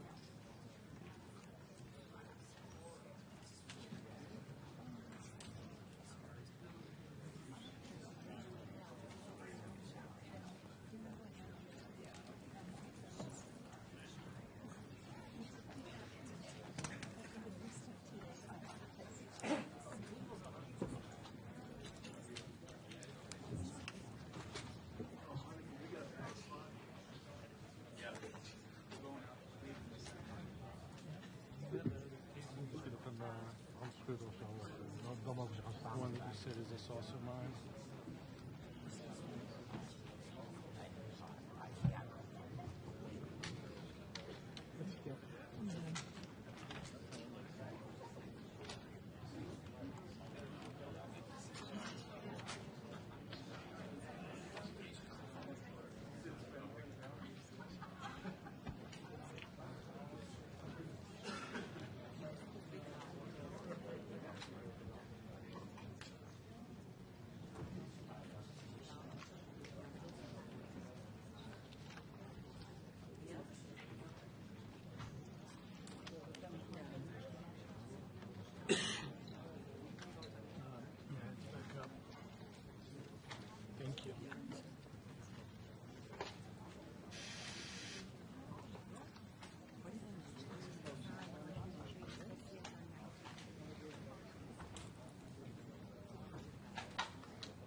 Copy.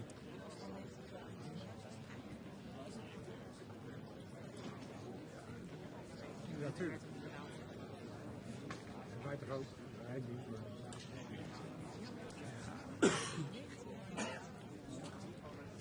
Zeker. Ja.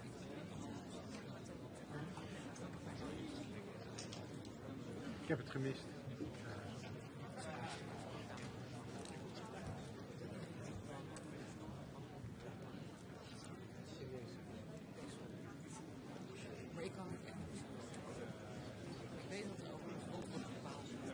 Tuurlijk, voor iedereen. Ik zou dat proberen.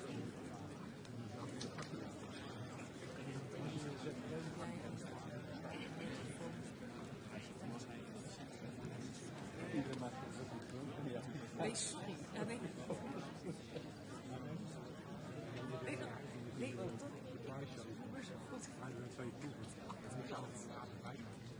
Dat is de leeftijd.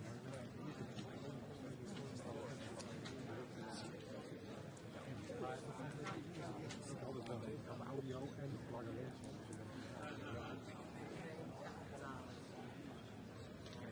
Gebeurt iedereen.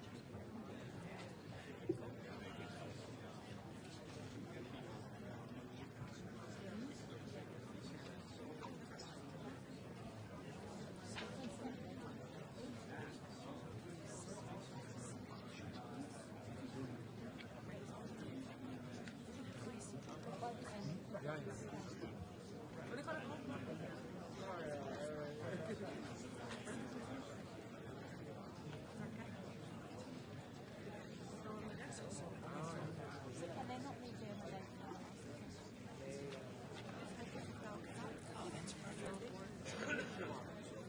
Oh, thank you so much.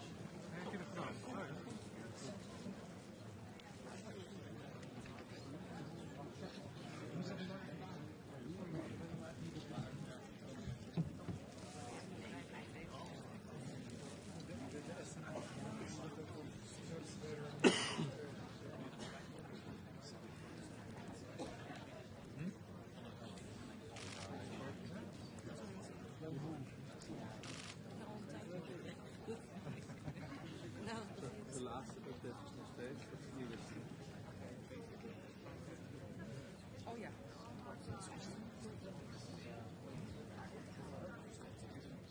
Ja, dus vol mensen.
ook nog 10 zijn.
Well, thank you very much. This has been an honor. It was a fairly long trip, but worth it. Tremendous things have been accomplished, as you probably noticed. Listened to a lot of wonderful speeches from the heads of a lot of wonderful countries. But I want to thank you for joining us at the conclusion of a highly productive NATO summit in the Netherlands. I want to thank them for the royal treatment they've given us. Couldn't have been nicer. And it's a beautiful country, really a beautiful country. Coming in, I saw the most beautiful trees. In fact, I want to bring some back with me. I want to also thank, I had breakfast this morning with the King and Queen, and they're incredible people. I said, you're central casting, beautiful people, great people, big, beautiful heart. And I enjoyed that. And also NATO Secretary General Mark Rutte, who's been terrific. He's been a friend of mine. Used to be right here running this wonderful country. Now he's the NATO Secretary General. He's doing a fantastic job. And the Prime Minister. We appreciate everything you've done. And as you know, last weekend, the United States successfully carried out a massive precision strike on Iran's nuclear enrichment facilities, and it was very, very successful. It was called obliteration. No other military on earth could have done it, and now this incredible exercise of American strength has paved the way for peace with a historic ceasefire agreement late Monday, and we call it the 12-day war. Spoke to a few people. I guess that just sounded like the right name. It was a 12-day war. And we think it's over. I don't think they're going to be going back at each other. I don't think so. Not only have we dealt decisively with the critical threat of Iran's nuclear program, which was what I wanted. I said, Iran cannot have a nuclear weapon. I've said that for 15 years, long before I decided to do the political thing. But we've also reasserted the credibility of American deterrence, which is like no other. The people at NATO said this Never been anything. You know, I rebuilt the entire military during my first term. And we have a great military. We have great generals. I got to know the good ones and the bad ones. We kept the good ones.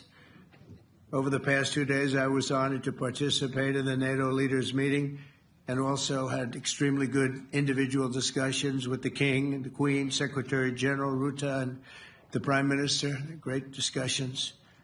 Very knowledgeable people. Major focus of our conversations at the summit was the need for other NATO members to take up the burden of the defense of Europe, and that included the financial burden. As you know, it was 2%, and we got it up to 5%. And they said, a couple of them came up to me. One in particular said, "Sir, we've been trying to get it up to 3% for 20 years, and we haven't been able, and you got it up to 5%.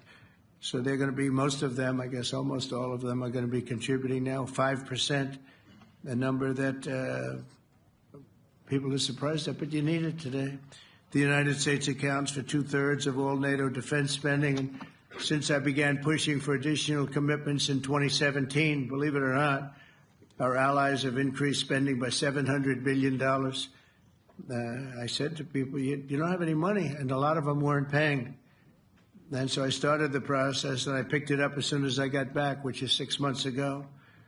And following my election last November, almost all have accelerated plans to reach the 2%, 3%, 4%, and then ultimately, very quickly, 5%.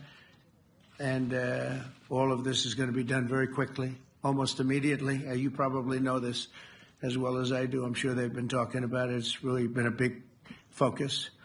In a very historic milestone this week, the NATO allies committed to dramatically increase their defense spending to that 5% of GDP, something that no one really thought possible.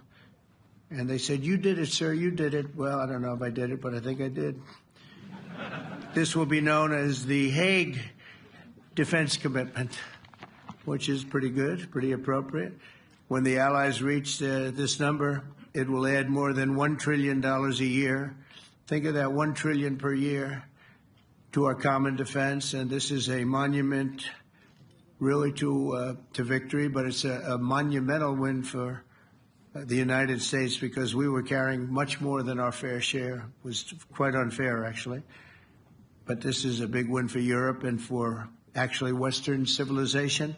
For years, past administrations failed to get most allies to contribute even the 2%. I remember when I came here, we had 4 countries that were up to 2%, and I remember Poland was there. A couple of them were there, and but most of them were. We had 28 at the time. As you know, it's increased a little bit, and they've agreed now to more than double their budgets in all cases. And Europe stepping up to take more responsibility for its security will help prevent future disasters like the horrible situation with Russia and Ukraine, and hopefully we're going to get that solved. Last week they lost 7,000 soldiers, mostly soldiers, but they're also getting hit in Kiev. They're getting hit in some of the towns also. And that means life. Life is disappearing also in the cities and towns. Should have never happened, would have never happened if I was president. I said it 1,000 times, and it never did happen. It's never even thought about. But it's vital that this additional money be spent on very serious military hardware, not bureaucracy. And hopefully that hardware is going to be made in America because we have the best hardware in the world. You saw that where 14 missiles were shot at us the other day. And they were very nice. They gave us warning. They said, "We're going to shoot them. Is 1 o'clock okay?" They said, "It's fine." And everybody was emptied off the base. So they couldn't get hurt except for the gunners. They call them the gunners. And out of 14 high-end missiles that were shot at the base in Qatar, all 14, as you know, were shot down by our equipment. Amazing stuff. Amazing that they can do. It's like shooting a bullet with a bullet. It's the same thing if you think about it. 14 out of 14, and they weren't even that surprised. I said, "Do you do that well often?" They say, "We pretty much do, sir." The Ukraine crisis has also highlighted the urgency of rebuilding our defense industrial base, both in the United States and among the allied nations. We cannot afford to be dependent on foreign adversaries for critical minerals. And as you know, we made a deal with Ukraine to take a vast amount of the land they have for minerals. We need it. And once again, I want to thank all of the people in the Netherlands, incredible people. It's a great place. And all of the NATO allies for the tremendous summit that we just had. A letter just came in, and a statement came in from the Atomic Energy Commission of Israel. And I just wanted, this is an official letter, and they're very serious people, as you know. The devastating U.S. strike on Fordo destroyed the site's critical infrastructure and rendered the enrichment facility totally inoperable. It was devastated. We assess that the American strikes on Iran's nuclear facilities has set back Iran's ability to develop nuclear weapons for many years to come.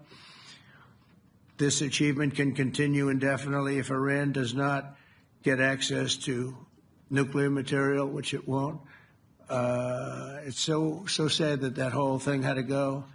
But I just want to thank our pilots. You know, they were maligned and treated very bad, demeaned by fake news CNN, which is back there, believe it or not, wasting time, nobody's watching them, so they're just wasting a lot of time, wasting my time. And the New York Times, they put out a story that, well, maybe they were hit, but it wasn't bad. Well, it was so bad that they ended the war. It ended the war. Somebody said in a certain way, you know, that it was so devastating, actually. If you look at Hiroshima, if you look at Nagasaki, you know, that ended a war too. This ended a war in a different way, but it was so devastating. Also, they have, out of Dubai, just came that Iran's foreign ministry spokesman, this is Iran's foreign ministry, says its nuclear installations were very badly damaged by the American strike. So what bothered me about these reports with fake reports put out by the New York Times, I call it the failing New York Times because it's doing terribly. Without me, it would be doing no business at all. But, and by fake news, CNN and MSDNC, all of these terrible people, you know, they have no credibility. You know, when I started, they were at 94% credibility, the media. Now it's at 16%. And I'm very proud of it because I've exposed it for what it is. But when I saw them starting to question the caliber of the attack, was it bad?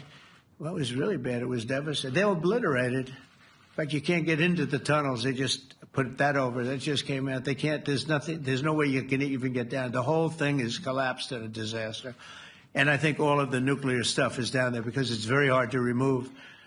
And we did it very quickly. When they heard we were coming, it was, you know, you can't move it. Very hard, very dangerous, actually, to move to.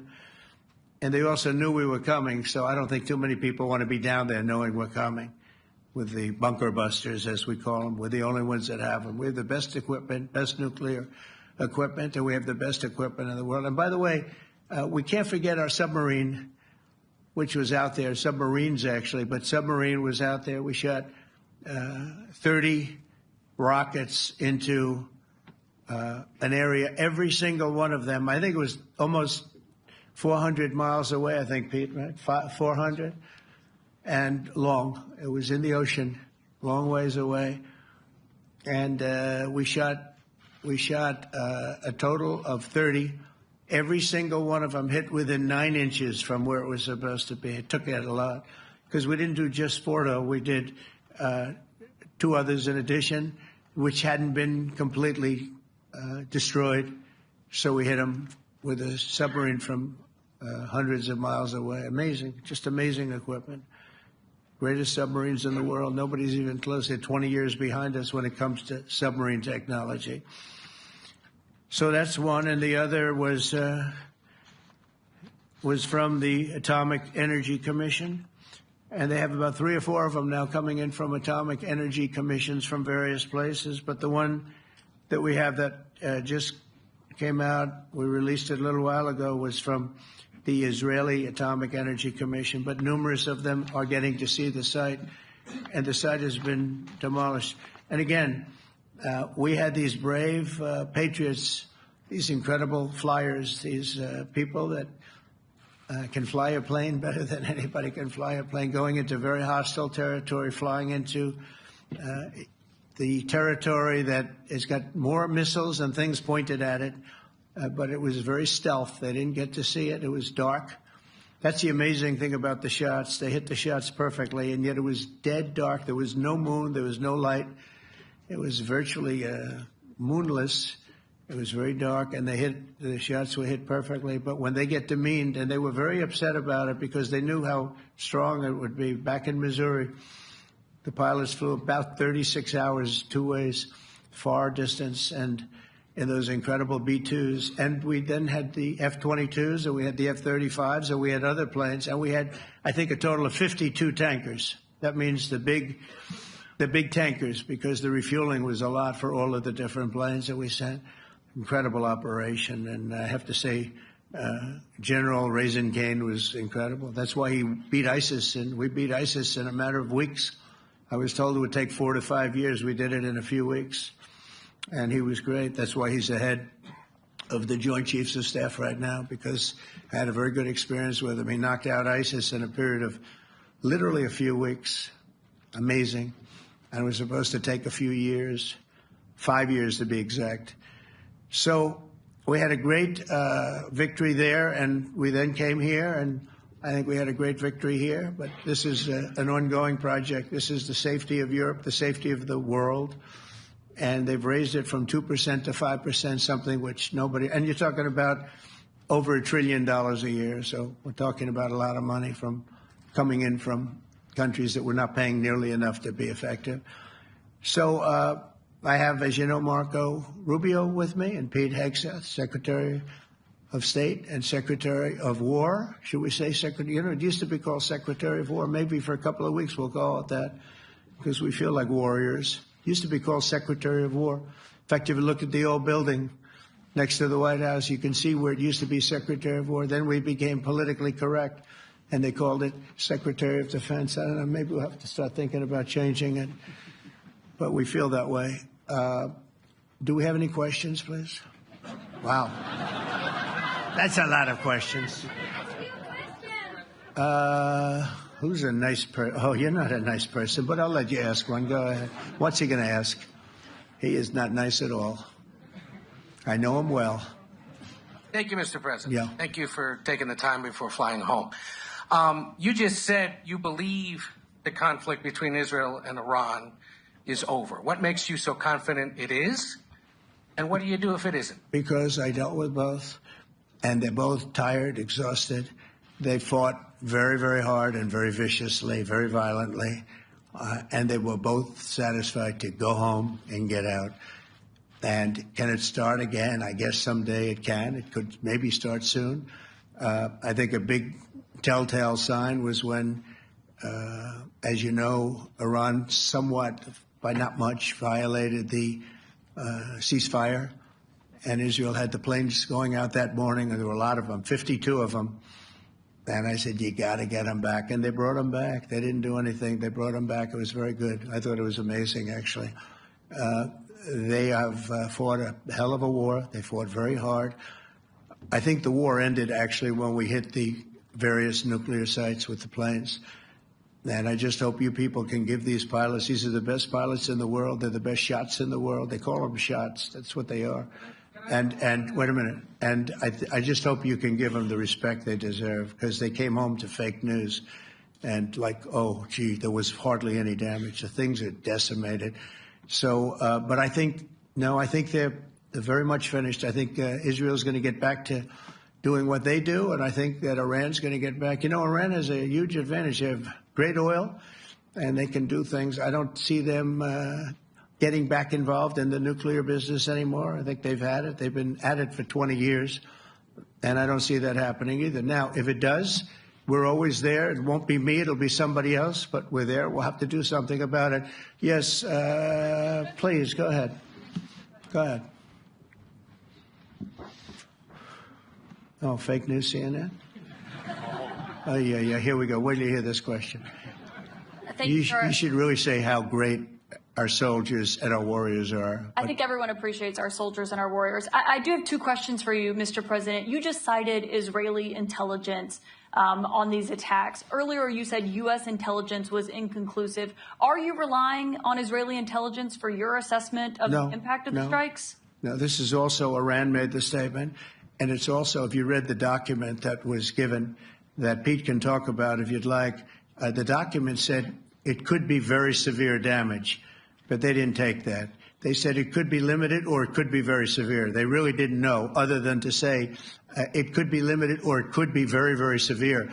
And you didn't choose to put that because it was very early after. Since then, we've collected additional intelligence. We've also spoken to people who have seen the site, and the site is obliterated.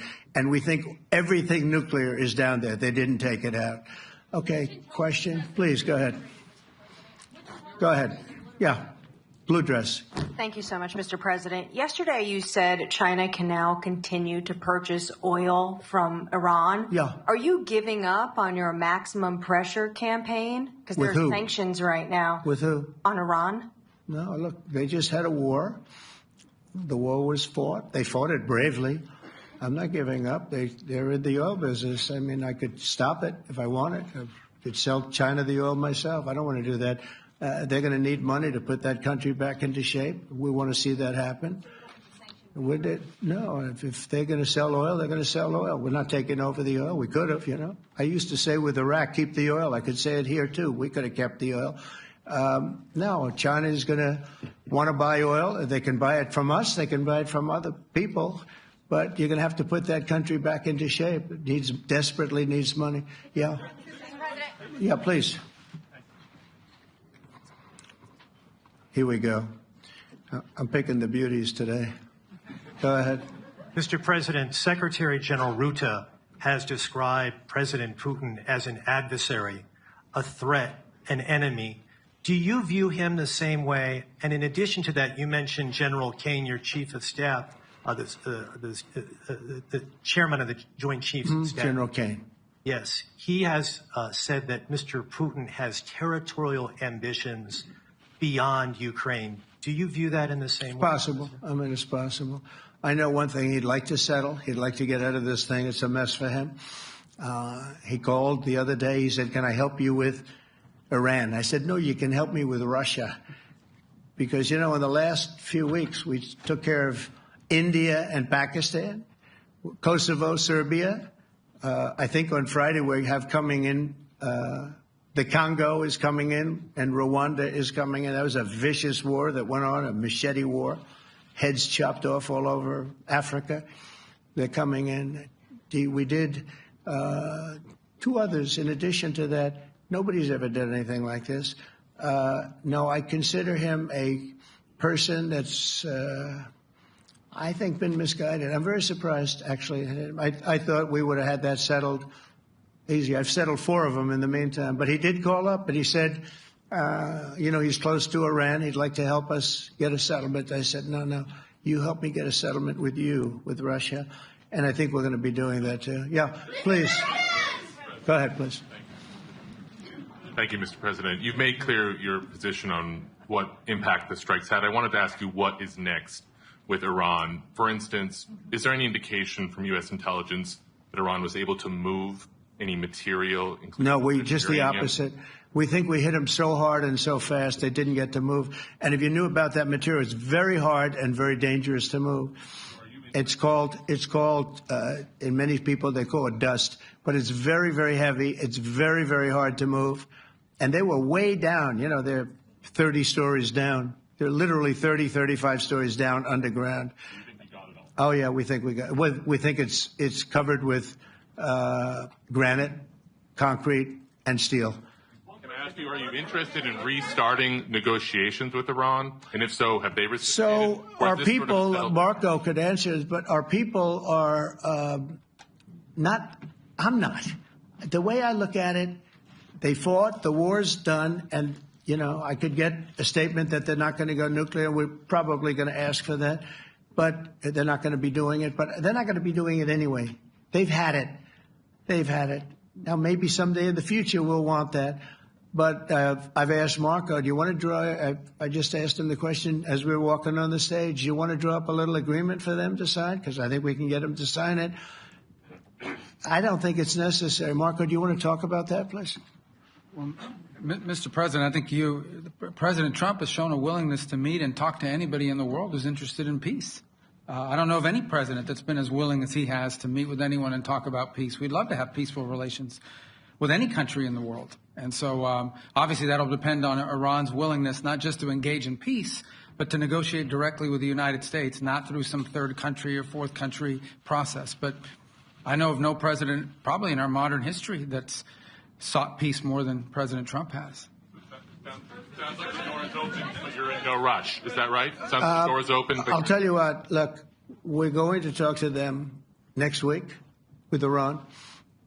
We may sign an agreement. I don't know. To me, I don't think it's that necessary. I mean, they had a war, they fought. Now they're going back to their world. I don't care if I have an agreement or not.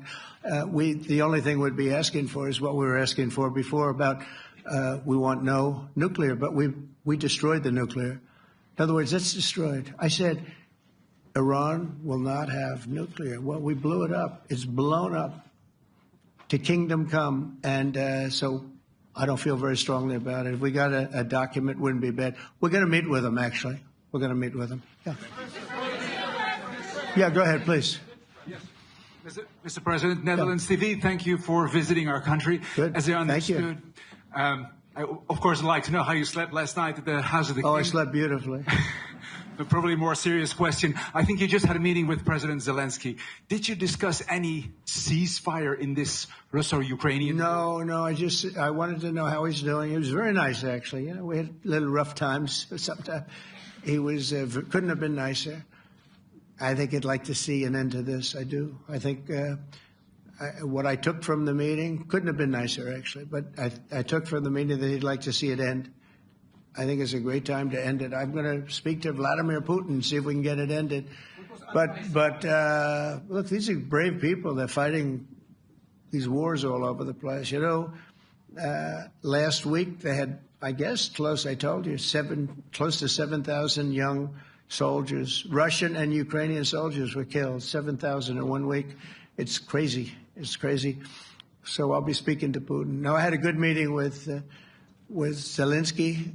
And I had a lot of good meetings. We had a lot of good meetings with a lot of people, a lot of great leaders. But he's fighting a brave battle. It's a tough battle. Yeah. Go ahead, white dress. Thank you. Ida Hallikainen from Finland, Ilta-Sanomat. Good. You have played golf with President Alexander Stubb. How do you see Finland as a NATO ally and partner, and how would you describe your relationship with our president? Well, he's a very good golfer, okay? In fact, he was on his college golf team. He went to a good college in the South, as you know, a very good college, and he was a good golfer. We had a good time. I think my relationship's great. I want to buy icebreakers. You know, you're very good at icebreakers. And I actually made him an offer. I didn't go to Congress. They'll try and impeach me for this. But there's an old, it's not old, it's fairly new, but it's used icebreaker. And I offered him about 1/3 of what he asked for. But we're negotiating. We need icebreakers in the U.S. And if we can get some inexpensively, I'd like to do that. Actually, they'll fix it up, make it good. Also, we may buy some icebreakers. You know, you're the king of icebreakers, that particular country. They make them good. They make them really good, and they know what they're doing. And so we're negotiating with them for about 15 different icebreakers. But one of them is available now. It's old, and it's, old. It's like 5-6 years old. And we're trying to buy it. I'm trying to make a good deal. It's all I do my whole life. My whole life, that's all I do is make deals. Yeah, please. Go ahead. Sir, go ahead. Yeah, a question for NewsHour, Dutch TV. First of all, on Article 5, on your way here, you spoke about the commitment of the U.S. to Article 5, saying, I'll give you my definition once we're here. Yeah. What is your definition, and may the U.S. commitment to Article 5 change in case some of the NATO members do not reach the threshold that was discussed today? My second question is following up on a colleague on Iran. What intel reports do say that everything over there was obliterated. Yeah, well, there are numerous of those reports, and they're coming out fast and furious. But the most respected ones we've already seen. And I will say that on a very confidential basis, they're looking at the reports, like numerous reports, and including people going to the site and checking the site. And they're going to be having, I guess you're going to be having over the next couple of days a full, you're going to encapsulate it. But no, the site was obliterated, just like I said it was. And just like the pilots should be given credit for. As far as Article 5, look, when I came here because it was something I'm supposed to be doing, but I left here a little bit differently. I said, I watched the heads of these countries get up, and the love and the passion that they showed for their country was unbelievable. I've never seen quite anything like it. They want to protect their country, and they need the United States. And without the United States, it's not going to be the same. And you can ask Mark, or you can ask any of the people that were there. It was really moving to see it. They love their country. They were so respectful of me because I'm the head of the United States. And I made, the King of Saudi Arabia, when I was in the Middle East. So I was in Qatar for a different reason, not a reason to get shot at. We were in there for economic development reasons, Qatar, UAE, and Saudi Arabia. All three leaders of those countries, and we took back $5.1 trillion into the United States. All three leaders said, you're presiding over the hottest country in the world. The United States right now is the hottest. Everybody wants to be there. Everybody wants a piece of it. He said, a year ago, your country was dead. You had a deadhead running it. You had a country that was dead, and it was dead. You had people pouring through the borders. You had inflation. You had everything. He said, you've made it in 5 months at that time. You've made it the hottest country. This is the hottest country in the world. The United States right now is the hottest country in the world. And when I was around that table, it was a nice group of people, many of whom I knew from previous. When I saw the passion they had for the country, almost everyone, and you probably have the tapes, it was very public, but almost every one of them said, thank God for the United States. Without the United States, they couldn't really have NATO. It wouldn't work.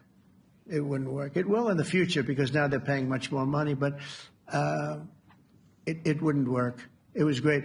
And I left here differently. I left here saying that these people really love their countries. It's not a ripoff, and we're here to help them protect their country. Okay, we'll do one or two more. Thank you, Mr. President. Yeah. A question on Spain. Are you satisfied with today? Oh, I think Spain's terrible what they've done. No, I do. They're the only country that won't pay the full up. They want to stay at 2%. I think it's terrible. And, they're doing very well. The economy is very well. And that economy could be blown right out of the water with something bad happening. Spain is the only country that – are you from Spain? Yeah. Good. Congratulations. You're the only country that is not paying. I don't know what the problem is. I think it's too bad. So we'll make it up. You know what we're going to do? We're negotiating with Spain on a trade deal. We're going to make them pay twice as much. And I'm actually serious about that. We're going to make Spain – I like Spain. I have so many people from Spain that it's a great place and they're great people. But Spain is the only country out of all of the countries that refuses to pay.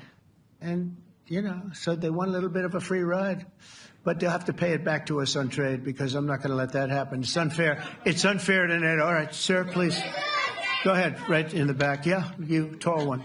The tall man. Mr. President, Johannes Petra from Austrian National Television. How are you? You once said that you would end the Ukraine war in 24 hours. You later said that sarcastically. Well, of course it was sarcastic. But you've now been in office for 5 months and 5 days. Why have you not been able to end the Ukraine war? Because it's more difficult than people would have any idea. Vladimir Putin has been more difficult. Frankly, I had some problems with Zelensky. You may have read about him. And it's been more difficult than other wars. I mean, look, we just ended a war in 12 days that was simmering for 30 years, frankly. We ended Rwanda and the Congo. It's coming to sign the documents. We've already signed basic documents, but they're coming, I think, to the White House on Friday. We ended, Serbia was going to go at it. But maybe the most important of all, India and Pakistan. And that wasn't whether or not they may someday have nukes like we're talking about in the Middle East, like we're talking about with Israel and Iran. This is they have nuclear weapons. I ended that with a series of phone calls on trade. I said, look, if you're going to go fighting each other, it was getting very bad. You know how bad that last attack was. It was really bad. If you're going to go fighting each other, we're not doing any trade deal. No, you have to do a trade deal. I said, we're not doing any trade deal. And in fact, I had the general, who was very impressive. The general from Pakistan was in my office last week. You know, Prime Minister Modi is a great friend of mine. He's a great gentleman. He's a great man. And I got them to reason. I said, we're not doing a trade deal if you're going to fight. And if you're going to fight each other, we're not doing a trade deal. And you know what? They said, no, I want to do the trade deal. We stopped the nuclear war. Go ahead. Go ahead, Jeff. Here's another beauty, Jeff. He's a beauty, all right. Go ahead. Mr. President, to follow up on Ukraine, will the United States contribute any more money to Ukraine's defense this year to the $5 billion that allies are giving? And one question, you had another meeting with the Dutch opposition leader, Mr. Wilders. Can you tell us about that meeting? And are you upset about his anti-Muslim stance? I'm not upset about it. It's just his view. He's unhappy with the way things are going in this country and various countries. He was an opposition leader. And I was asked to meet with the opposition leader by the people that are running. I think they have some deal where if you have a meeting, you're supposed to meet with an opposition leader. I said, that's strange. We don't do that. But I met with I didn't know him. He seemed like a very nice guy, but he's in opposition to the current people, and that was set up by the current people. So I assume when I met with the Prime Minister, you're supposed to meet with the opposition. We'll have to try that sometime in our country. Let's not do it. But I thought he was very good. As far as money going, we'll see what happens. There's a lot of spirit. Look, Vladimir Putin really has to end that war. People are dying at levels that people haven't seen before for a long time. Go ahead. Go ahead. White shirt. Oh, she's all excited. So, BBC News Ukrainian. Where are you from? I'm from Ukraine. Oh, so my question to you is whether or not the U.S. is ready to sell anti-air missile systems Patriot to Ukraine. We know that Russia has been pounding Ukraine really heavily right now. Are you living yourself now in Ukraine? My husband is there. Wow. And I can see you're very, it's amazing. And me with the kids, I'm in Warsaw actually, because he wanted me to be. Is your husband a soldier? No? He is. He's there now? Yeah. Wow. That's rough stuff, right? That's tough. And you're living here? In Warsaw. And you're a reporter? I am. Good. So let me just tell you, they do want to have the missiles, okay, as they call them, the Patriots. And we're going to see if we can make some available, They're very hard to get. We need them too. We were supplying them to Israel. And they're very effective, 100% effective. Hard to believe how effective. And they do want that more than any other thing, as you probably know. That's a very good question, and I wish you a lot of luck. I mean, I can see it's very upsetting to you. So say hello to your husband, okay? Thank you. Go ahead. Thank you. Thank you, Mr. President. You were criticizing... Where are you from? Bloomberg News. Oh, Bloomberg. That's wonderful. You were criticizing the Federal Reserve Chair before coming to this summit. Yeah, I think he's terrible. I was wondering if you've begun interviewing different candidates for the Fed pick. Yeah, I know within 3 or 4 people who are going to pick. I mean, he goes out pretty soon, fortunately, because I think he's terrible. We have no inflation. We have a tremendous economy. Hundreds of billions of dollars of tariff money is pouring in. Factories are being built because they don't want to pay the tariffs, so they're building them all over the country. I think we're close to $15 trillion. I told you $5.1 trillion from the Middle East alone, but of investment money coming in. There's never been anything like that in the history of our country. But we have no inflation. And we have borrowing because Biden, stupidly, they did short-term debt. So we have borrowing coming up. And, we'll go 10 years, maybe longer, maybe shorter, but we'll go a long period of time when we do the debt. And because of him, because of this guy, we will have to pay for years. We'll be paying for him. And I said to him, listen, there's no inflation. He says, but maybe there'll be some. That's true. I said, if there is some, what you do is raise the rate. I'm okay with that. You raise the rate in 2 years from now or in a year from now. But because the rate's high, we have to pay more for debt. It's pretty equal. In other words, if it's 4%, it's 4%. If you drop it a point, you'll pay 3%. So it's fairly equal, not necessarily, but fairly equal. So we're going to end up paying maybe 2 points or 3 points more. 3 points would be about $900 billion a year because of this very average mentally person. He's an average mentally person. I'd say low in terms of what he does, low IQ for what he does, okay? Wait, so instead of paying $900 billion, we don't want to pay 900 just because he doesn't want to lower the rate. I said, if there's inflation in 2 years or 3 years or 1 year from now, you raise the rate and you take care of the inflation, among other things. But he's probably a very political guy, I guess. I don't know. I think he's a very stupid person, actually. All right, one more. Let's go. How about you? Go ahead. She looks so happy and everything. Thank you. That's why I picked her. I'm from Spain, too. I'm Ana Buch from La Vanguardia. I wanted to know if... You're where from? Spain, too. I wanted to know if you want to... That's the Spain corner right there. Shouldn't have said that.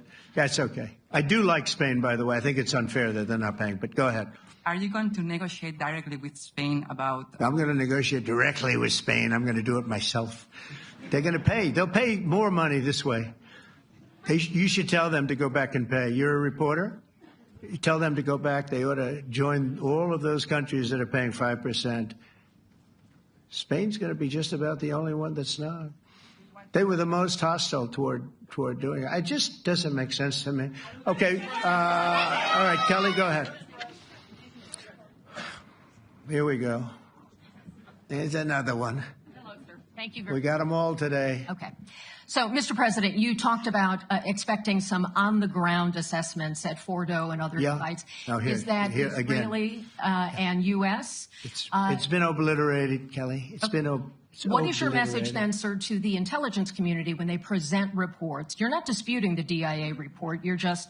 They presented a report that wasn't finished. We're talking about something that took place 3 days ago. I understand that, sir. The report was done 2 days ago. Wait a minute. Yes. They didn't see it. All they can do is take a guess. Now, if you take a look at the pictures, if you take a look how it's all blackened, the fire and brimstone is all underground because it's granite and it's all underground. You don't show it. But even there, with all of that being said, the whole area for 75 yards around the hole where it hit is black with fire. The group that's run by this gentleman, in fact, you may want to talk about it for a second because we're going to issue a report. And I think it's not even a very exciting report at this point. It's been obliterated, totally obliterated. And they did a report, but it was like, if you look at the dates, it's just a few days after it happened. Sir. So they didn't see it. They said it may be very severe. Understood. Do you have a message for the intelligence community, though, in terms of unvarnished information getting to you, that it's not... I don't really have a message. I would say issue the report when you know what happened. I wouldn't say that it could be severe or maybe not. They use the word severe. It could be severe or maybe it's not. So people like you picked up and said, oh, it's not severe. No, the report was not a complete report. Yeah, the message was probably wait till you know the answer before you... And, sir, did you not have a public component to your Zelensky meeting for a tactical reason with President Putin? Let him answer this one. Hello, Mr. Secretary. Yeah. There's a reason the president calls out fake news for what it is. These pilots, these refuelers, these fighters, these air defenders, the skill and the courage it took to go into enemy territory flying 36 hours on behalf of the American people and the world to take out a nuclear program is beyond what anyone in this audience can fathom.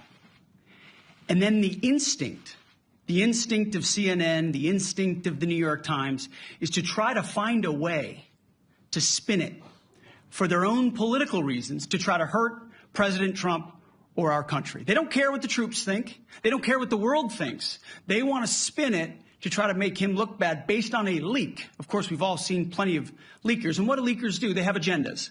And what do? Do they share the whole information or just the part that they want to introduce? And when they introduce that preliminary report that's deemed to be a low assessment, you know what a low assessment means? Low confidence in the data in that report. And why is there low confidence? Because all of the evidence of what was just bombed by 12 30,000-pound bombs is buried under a mountain, devastated and obliterated. So if you want to make an assessment of what happened at Fordo, you better get a big shovel and go really deep, because Iran's nuclear program is obliterated. And somebody somewhere is trying to leak something to say, oh, with low confidence, we think maybe it's moderate. Those that dropped the bombs precisely in the right place know exactly what happened when that exploded. And you know who else knows? Iran. That's why they came to the table right away, because their nuclear capabilities have been set back beyond what they thought were possible because of the courage of a commander-in-chief who led our troops, despite what the fake news wants to say. But you're not disputing the report said what it said, even though it was initial. The report said what it said, and it was fine. It was severe, they think, but they had no idea. They shouldn't have issued a report until they did, but we've gotten the information. I think Pete said it better than you can say it. And, you know, you should be proud, you, especially you, should be proud of those pilots, and you shouldn't be trying to demean them. No, those pilots flew at great risk, a big chance that they'd never come back home and see their husbands or their wives. Let me just tell you, you and NBC, fake news, which is one of the worst, and CNN, New York Times, are all bad. They're sick. There's something wrong with them. But you know what? You should be praising those people instead of trying to find some. By getting me, by trying to go and get me, you're hurting those people. They were devastated. You know, I got a call from Missouri, great state, that I won 3 times by a lot. And I got a call that the pilots and the people on the plane were devastated because they were trying to minimize the attack. And they all said it was hit.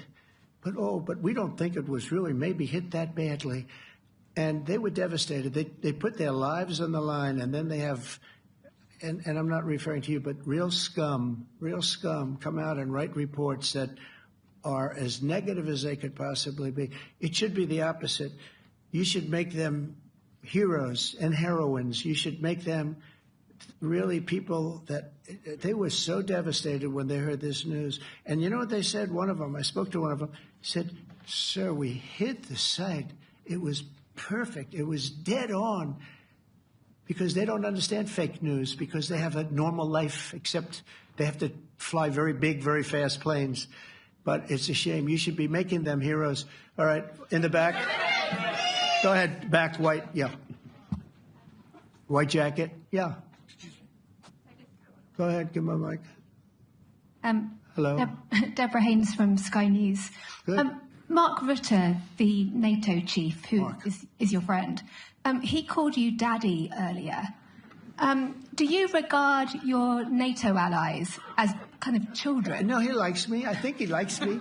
If he doesn't, I'll let you know. I'll come back and I'll hit him hard, okay? No? He did it very affectionate. Daddy, you're my daddy. Do you regard your NATO allies, though, as kind of like children, and they're obviously listening to you and they're spending more, and you're obviously appreciative of that, but do you hope that actually they're going to be able to defend themselves, defend Europe on their own? I think they need help a little bit at the beginning, and I think they'll be able to, and I think they're going to remember this day. And this was a big day for NATO. You know, this was a very big day. They took it. One of the gentlemen said, you know what, we've been trying to raise money raise the rate for 30 years, he said, 20 years, from almost the beginning. And he's been there for a long time. He said, until you came along, it never happened. What you did is amazing. It's been sort of an amazing day for a lot of reasons, but also for that. Yeah, go ahead. Do you think they can do it without you, though, in the future? Can they do it without? Well, ask Mark. I mean, you have to ask Mark, okay? So we're heading back. I want to thank these 2 gentlemen behind me. They're incredible people. Both of them, they've done a fantastic job. And Susie's in the front, and she's done great. And Monica, thank you very much. That was quite an exciting time. and we're going to be heading back. We'll be back soon, and we'll see you in Washington, D.C. Remember this, we have the hottest country anywhere in the world. Thank you very much, everybody. Thank you.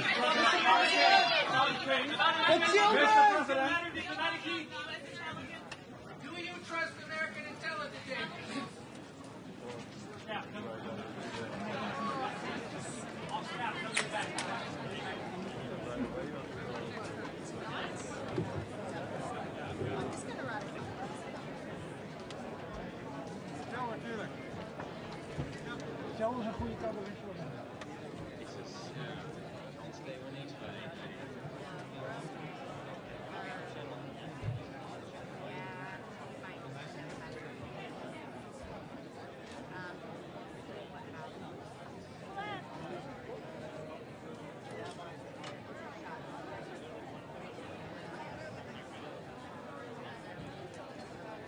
Krijgen we er nog een?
start with a short statement in English, and will furthermore answer the questions of the Dutch media in Dutch and the international media in English, of course.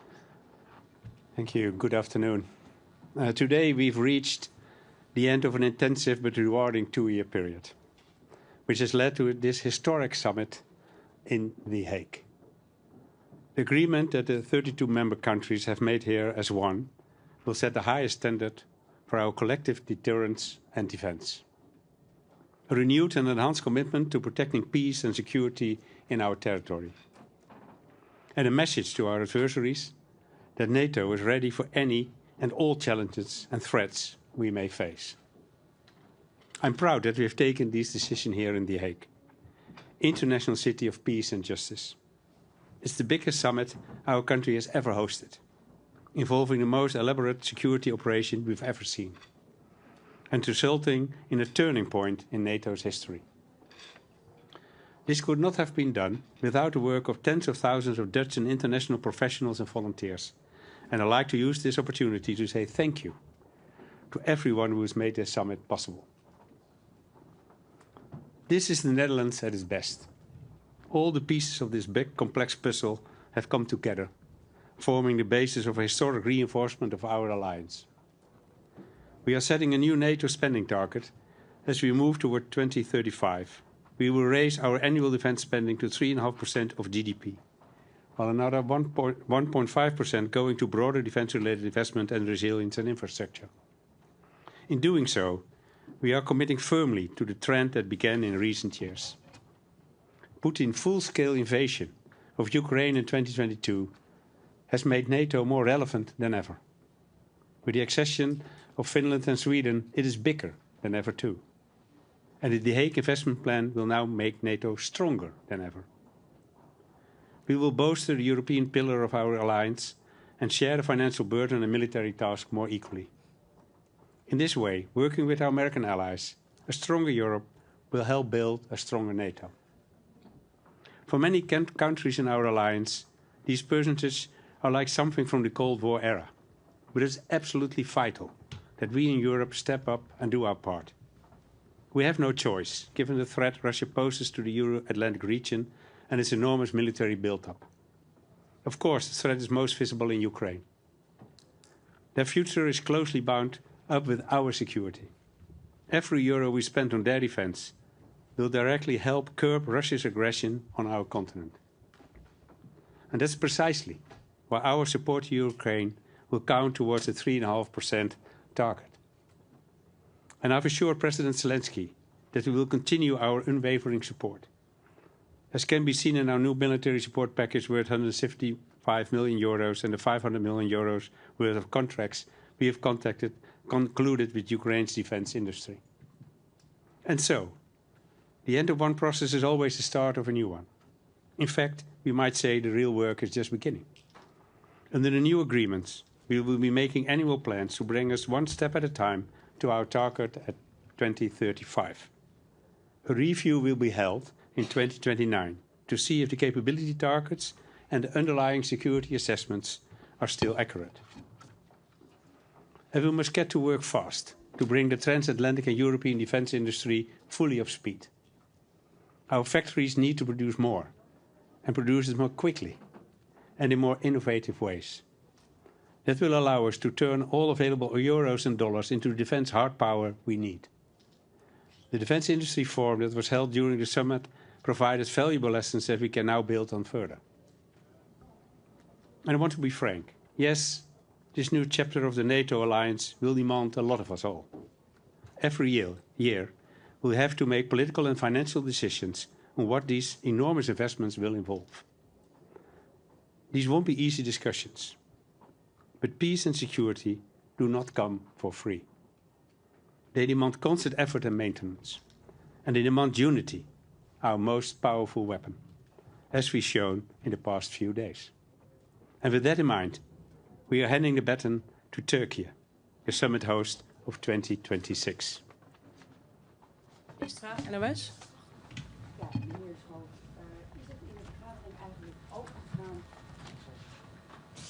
Ja, meneer Schoof, is het in de vergadering eigenlijk ook gegaan wat er gebeurt als landen zich niet aan die percentages houden? We hebben net naar Trump geluisterd en die leek te suggereren dat hij bijvoorbeeld in het geval van Spanje dan zelf misschien wel handelssancties wil opleggen. Is dat een manier om een stok achter de deur te houden? Nou, ik heb geconcludeerd in de vergadering, luisterend naar alle geallieerden, zoals we dat zo mooi zeggen in NATO-verband, dat iedereen zich volledig gecommit heeft aan zeg maar de agreement dat we vandaag hebben bereikt. En nu gaan we stap voor stap dat allemaal realiseren. Niet voor niets hebben we ook een review. Dus laten we nu aan de slag gaan om stap voor stap die capabilities op te bouwen. Die percentages zijn gebaseerd op onderzoeken wat we nodig hebben om uiteindelijk ons weerstandsvermogen en onze afschrikking op orde te krijgen, onze defensie op orde te krijgen. Daar gaan we nu mee aan de slag. En dan kijken we stap voor stap hoe ver we komen. En dan gaan we ook wel kijken als landen uiteindelijk achterblijven. En dat kan voor meer landen gelden, maar misschien gaan er ook wel heel landen heel snel. Dat hebben we ook gehoord vandaag. Kijken hoe we daar allemaal mee omgaan. Maar in het verleden hebben landen natuurlijk ook met z'n allen afgesproken zich aan 2% te houden. Dat deden toen heel veel landen ook niet. En hoe is het dan als de heer Trump zegt, nou ja, in dat geval ga ik er zelf persoonlijk voor zorgen dat een land dat doet? Nou, ik heb het hem ook horen zeggen, maar ik blijf even bij vandaag. Vandaag hebben we een historische overeenkomst bereikt waarin alle lidstaten zich hieraan verbonden hebben. En we doen een review in 2029. En stap voor stap gaan we nou die stappen zetten om te zorgen dat we de capabilities op zijn plek krijgen. Ja, er zijn landen die denken dat ze dat voor minder geld kunnen. Dat gaan we zien. Ik denk dat het allerbelangrijkste is dat we die capabilities opbouwen. Was er überhaupt nog discussie daarbinnen vanmiddag bij de vergadering? Want als je zag wat de plannen daarvoor waren en wat eruit kwamen, daar lijkt eigenlijk niks aan veranderd. Was iedereen het daar gewoon al met elkaar eens? Ja, we waren het met elkaar eens. Maar het is met deze deze Noord-Atlantische Raad eigenlijk hetzelfde als met de ministerraad in Nederland. Over wat er binnen gebeurt spreken we niet. Maar uw constatering is terecht. Vooraf en achteraf was hetzelfde document. En we hebben goed naar elkaar geluisterd. En uiteindelijk is er in unanimiteit gezegd, wij stappen allemaal in. En dat betekent dat dit nu een historisch moment is.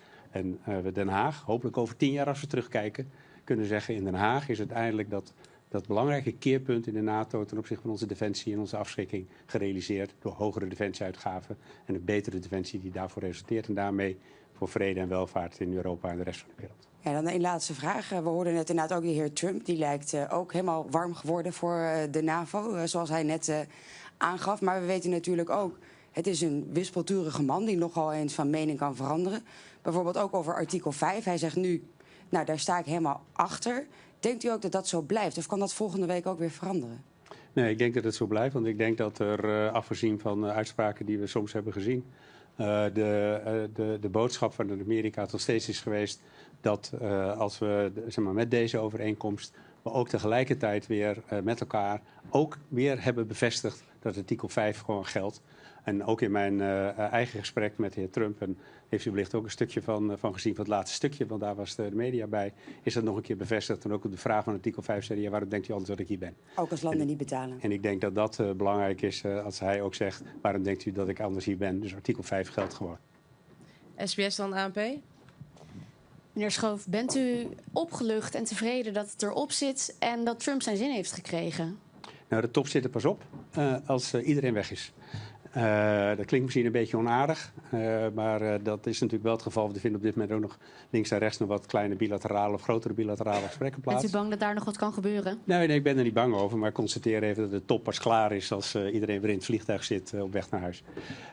Dan is de top afgelopen en dan denk ik dat we terug kunnen kijken op een buitengewoon succesvolle top. Vooral ook op de inhoud, maar ook als we kijken hoe de organisatie de afgelopen periode heeft gewerkt. Daar kan je echt ontzettend trots op zijn dat die, wat ik ook zei net, die tienduizenden mensen die dat allemaal voor elkaar hebben gebokst en met elkaar hebben gedaan. Naast zeg maar, de diplomaten die al het inhoudelijk overleg de afgelopen weken, maanden hebben gedaan.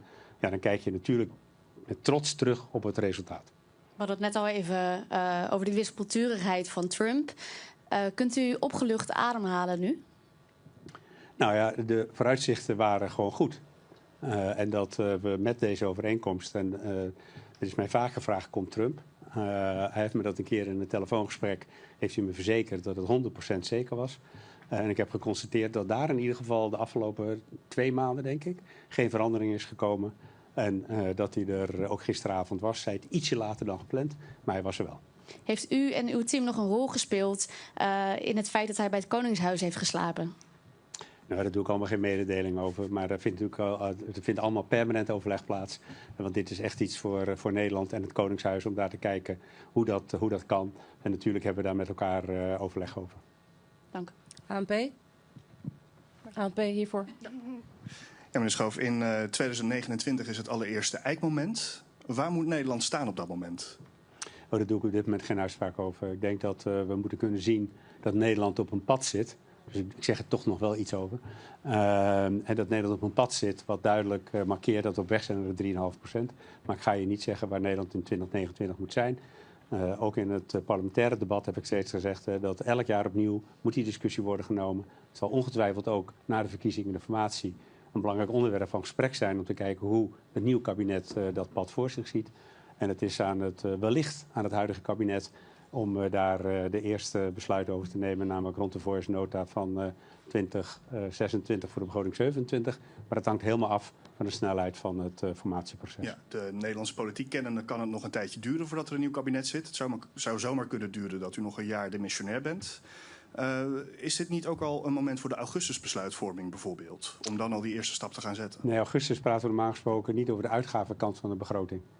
Dat doen we echt bij de voorjaarsnota. Dat hebben we bij de voorjaarsnota ook ten opzichte van 2026 voor Defensie gedaan. Daarom zeggen we ook in 2026 zitten we 2,2% inclusief de Oekraïne-uitgaven. Ja. En dat betekent dat voor het eerst weer bij de voorjaarsnota van 2026 voor de begroting van 27 over de uitgaven wordt gesproken, gerelateerd nu aan deze NAVO-norm. Ja, over die bijdrage of de opnemen van de Oekraïne-steun hierin, in die NAVO-norm. Kunt u iets meer schetsen hoe dat zeg maar verdeeld is? Wat er wel voor telt en wat er bijvoorbeeld ook niet voor telt? Ja, wat militair is, wordt meegeteld onder de NAVO-norm. Ja, dus alles wordt daar gewoon bij opgeteld? Nou, dat is niet humanitarian aid of wederopbouw. Het is het militaire deel van de financiering die de verschillende landen doen ten behoeve van de support aan Oekraïne. Sorry, ik zit natuurlijk nog helemaal in het Engels. Ten behoeve van Oekraïne. En ik denk dat het ook ontzettend belangrijk is, die support aan Oekraïne. Ik maak even misbruik van uw vraag. Dat is ook veel op tafel geweest de afgelopen dagen. Ik heb gisteren ook zelf daar met Zelensky uitvoerig over gesproken. Dat die voortdurende support heeft Oekraïne gewoon nodig. Om druk en tegelijkertijd druk houden op Rusland. Ik denk ook belangrijk, morgen zijn we weer in Brussel met de Europese Raad. Dan kunnen we waarschijnlijk ook weer praten over het 18e sanctiepakket. Het is belangrijk om die druk te houden, de support aan Oekraïne en te kijken. En daar is natuurlijk ook met de president van Amerika over gesproken. Op welke manier we ervoor kunnen zorgen dat ook Poetin weer aan tafel komt en serieus in gesprek komt met Oekraïne. Om te zorgen dat er eerst een staakt het vuur en daarna een duurzame vrede kan ontstaan. Ja. Mede door Spanje gaat er natuurlijk veel over van hoe gaan we die 3,5% nou invullen en is zoveel geld ook wel nodig? Zegt u namens Nederland ook echt toe van wij gaan die 3,5% invullen met strikt defensieuitgaven en wij gaan daar niet creatief in boekhouden, om het even zo te zeggen? Of wij gaan zeggen wij gaan die doelen halen met minder geld? Nee, we gaan niet creatief boekhouden. 3,5% is 3,5%. Er is een vrij strikte NAVO-norm voor. De NAVO zal er ook strak op monitoren. En dat betekent dat dat ook datgene is wat onder die 3,5% valt en niks anders. En daar heeft Nederland ook voor getekend en dat gaan we ook serieus doen richting 2035. Dus daar zal Nederland het braafste jongetje van de klas worden? Nou, het braafste jongetje van de klas klinkt zo ontzettend vervelend.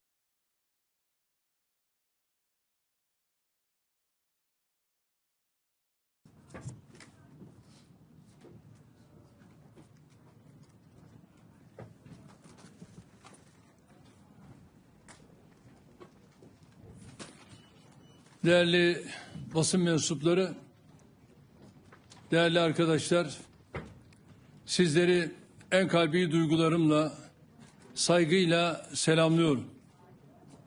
Basın toplantımıza katılımlarınız için her birinize ayrı ayrı teşekkür ediyorum. Avrupa Atlantik güvenliğinin krizler, çatışmalar ve savaşlarla sınandığı bu hassas dönemde Lahey zirvesini az önce tamamladık. Konuşmamın hemen başında Hollanda Kralı Sayın Willem Alexander, Başbakan Sayın Schoof ve Hollanda makamlarına mükemmel organizasyonları için şükranlarımı iletiyorum. Genel Sekreter Sayın Rutte'yi başarılı yönetimi için tebrik ediyorum. Lahey zirvemizin öne çıkan sonucu kamuoyunca da yakından takip edildiği üzere müttefiklerin savunma harcamalarını artırmasıydı. Konsey oturumunda savunma harcamalarımızı 10 yıllık bir sürede gayri safi yurt içi hasılalarımızın %5'i düzeyine çıkarmayı kararlaştırdık. Mevcut krizlerin derinleştiği ve her geçen gün ilave krizlerin ortaya çıktığı bir iklimde alınan bu karar NATO açısından bir zaruret teşkil ediyor. Terörizm tehdidinden en fazla zarar gören, bölgemizdeki birçok krizden doğrudan etkilenen müttefikiz. Halihazırda uluslararası gündemi domine eden olayların hemen hepsi Türkiye'nin yakın çevresinde yaşanıyor. Ülkemizi tüm bu krizlerin, sıcak çatışmaların ve gerilimlerin uzağında tutmaya gayret ediyoruz. Caydırıcılığımızın artırılmasına ve savunmamızın güçlendirilmesine büyük önem veriyoruz.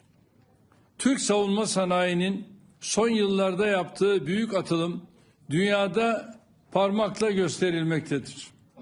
Silahlı ve silahsız, insansız hava araçları başta olmak üzere birçok alanda küresel ölçekte söz sahibiyiz. Savunma harcamalarımız halihazırda önceki zirvelerin hedefi olan %2 seviyesinin üstündedir. Hatta mevcut altyapı ve savunma sanayi yatırımlarımız, inovasyona ayırdığımız kaynaklar ve uluslararası çabalarımız itibariyle %5'i yakalamaya en yakın ülkelerdeniz. Birçok müttefikin tehdit ve sınamalar karşısında daha fazla sorumluluk üstlenmek konusunda bizimle aynı çizgiye gelmesini doğru buluyorum. Elbette sadece savunma harcamalarını artırarak ittifakın etkinliğinin geliştirilmesi mümkün değil. Müttefikler arasında karşılıklı anlayış ve işbirliğinin samimiyetle tesis edilmesi de gerekiyor. Bu minvalde ilk olarak müttefikler arasındaki savunma sanayi ürünlerinin ticaretindeki engellerin amasız fakatsız kaldırılmasına yönelik anlayışın ittifak belgelerine yansıtılmasına öncülük ettik. Bunun tüm unsurlarıyla hayata geçirilmesini ümit ediyoruz. Avrupa Birliği'nin savunma ve güvenlik alanındaki girişimlerinin NATO'yu tamamlayıcı nitelikte olması gerektiğinin altını çizdim. Özellikle üye olmayan müttefiklerin birliğin savunma sanayi girişimlerine tam olarak dahil edilmesinin tüm Avrupa'nın menfaatine olacağını vurguladım. Neticede Avrupa'da artan savunma yetenekleri tüm Avrupa Atlantik bölgesinin çıkarınadır. Temennimiz bu kuşatıcı yaklaşımın kıta geneline hakim olmasıdır. NATO Genel Sekreterinin Teksas'tan Ankara'ya savunma sanayi gelişimini esas alan yaklaşımı bu bakımdan fevkalade değerlidir. Kıymetli basın mensupları, bildiğiniz üzere ittifakın terörizmle mücadeledeki rolünü öne çıkartan müttefiklerin başında geliyoruz. Nitekim terörizm NATO'ya yönelik güncel iki temel tehditten biri olarak kayda geçirilmiştir. Bu defa Lahey'de terörle mücadelenin ancak müttefiklerin samimi dayanışmasıyla başarılabileceğini vurguladık. Zirve bildirisine bu tehdidin yansıtılmasını sağladık. Ukrayna'da 3 yılı aşkın süredir devam eden savaşın hem bölgesel hem küresel etkileri oldu. Can kayıpları ve yıkım her iki tarafta da giderek artıyor. Türkiye olarak biz savaşın adil ve sürdürülebilir bir barışla sonlandırılması için yoğun çabalarımızı sürdürüyoruz. 2022 Mart ayında İstanbul'da ev sahipliği yaptığımız ancak yarım kalan görüşmelerden Karadeniz tahıl girişimi, savaş esirleri takası gibi somut neticeler almıştık. Diplomasiye olan inancımız, tarafların bize duydukları güvenle birleşince İstanbul'da bir kez daha arabuluculuğa başladık. Ev sahipliğimizdeki görüşmelerde ilave esir ve cenaze takasları hususunda önemli ilerleme sağlandı. Ayrıca olası bir ateşkese dair açık bir görüş alışverişinde bulunuldu. Ateşkes ve kalıcı barış için bir fırsat penceresinin aralandığı kanaatindeyim. Bunun heba edilmemesi gerekiyor. Hedefimiz taraflar arasında ilave somut adımlar atılmasına destek olmak suretiyle kalıcı barışa giden sürecin taşlarını döşemektir. Müttefiklerimizin de desteğiyle savaşın en kısa sürede neticelendirilmesi umudumu koruyorum.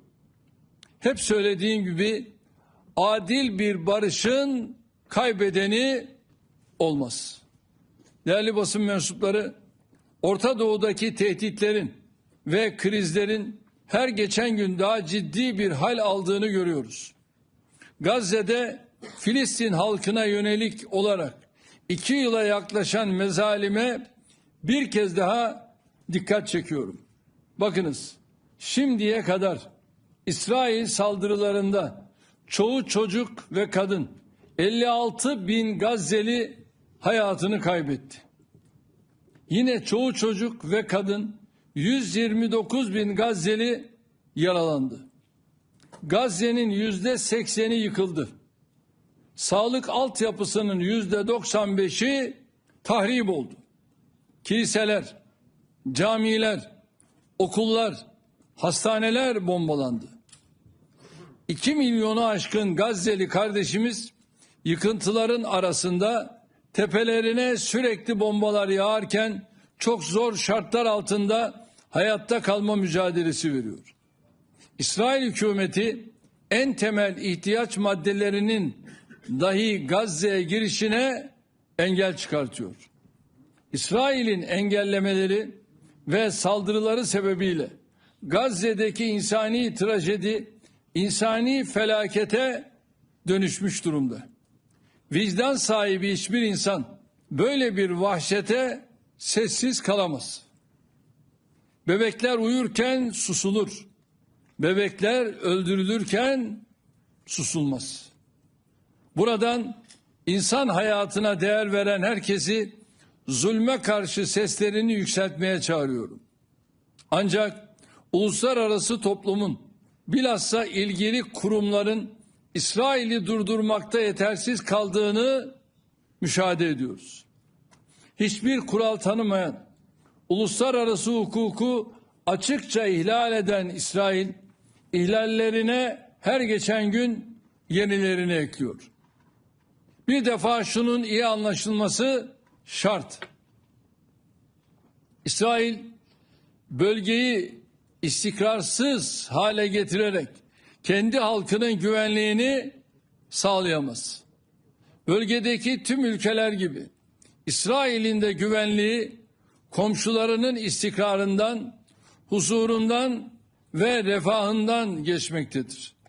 Yaşananlar 1967 sınırları temelinde coğrafi bütünlüğü haiz iki devletli çözümün kaçınılmaz olduğunu bir kez daha bizlere hatırlatmaktadır.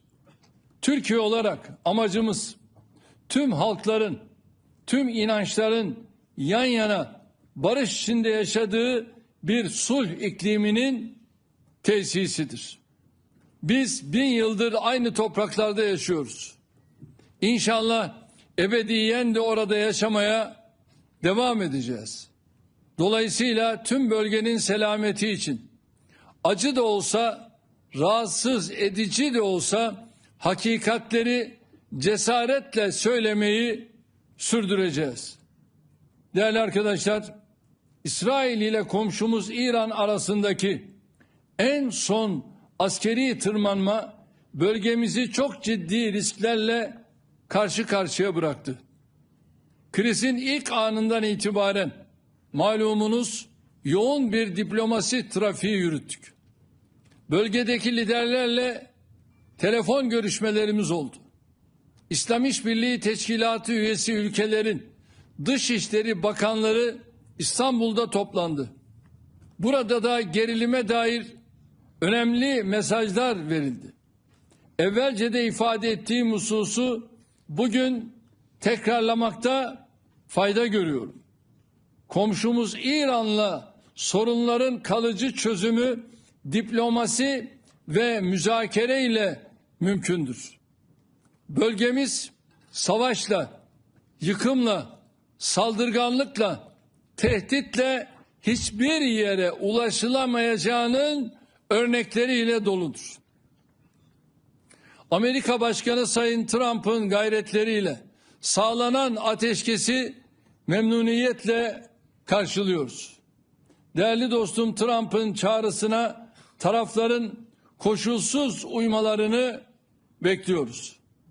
Fiili ateşkes ilanının en kısa sürede kalıcı sükunete tahvil edilmesini ümit ediyoruz.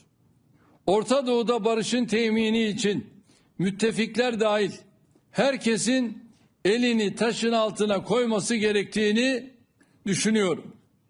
Biz bu konuda üzerimize düşeni yapmayı sürdüreceğiz. Kıymetli basın mensupları, zirve kapsamında birçok liderle görüşmeler gerçekleştirdim. Bu kapsamda sırasıyla Amerika Birleşik Devletleri Başkanı Sayın Trump, Almanya Şansölyesi Sayın Merz, Birleşik Krallık Başbakanı Sayın Starmer, Fransa Cumhurbaşkanı Sayın Macron, Hollanda Başbakanı Sayın Schoof, Romanya Cumhurbaşkanı Sayın Dan'ın da aralarında olduğu pek çok liderle bir araya geldim. Temaslarımda hem müttefiklerimizle ikili ilişkilerimizi geliştirmenin yollarını hem de zirve gündemindeki konuları ele aldık. Ülkemizin önümüzdeki sene NATO zirvesine ev sahipliği yapma önerisi de zirvemizde neticeye bağlandı. Gelecek yıl müttefiklerimizi Türkiye'de ağırlayacak olmaktan büyük bir memnuniyet duyuyoruz. Bu düşüncelerle zirvenin şimdiden hayırlara vesile olmasını temenni ediyorum. İlginiz, alakanız için sizlere de teşekkür ediyorum. Buyurun, sorular sizde.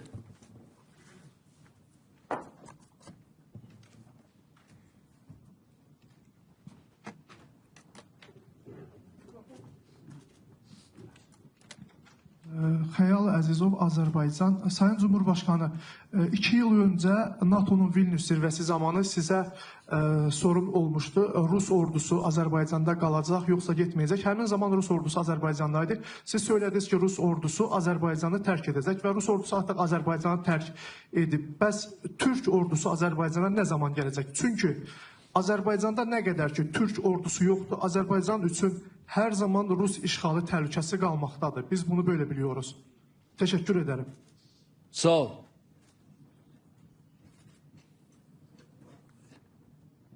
Rus ordusu şu anda Azerbaycan'dan ayrıldı. Orada değil. Tamam, çıktığına göre artık zaten bu sorunun da hükmü kalmadı. Daha ben yeni Karabağ'a gittim. Böyle bir şey zaten orada yok. Şu anda Azerbaycan orayı Azerbaycan devletinin yaşanabilir hükmü altına getirmenin gayreti içerisinde altyapı, üst yapı noktasında adımlarını atıyorlar. ve çok ciddi de yatırımlar yapıyorlar. Hayırlı olsun. Bayan.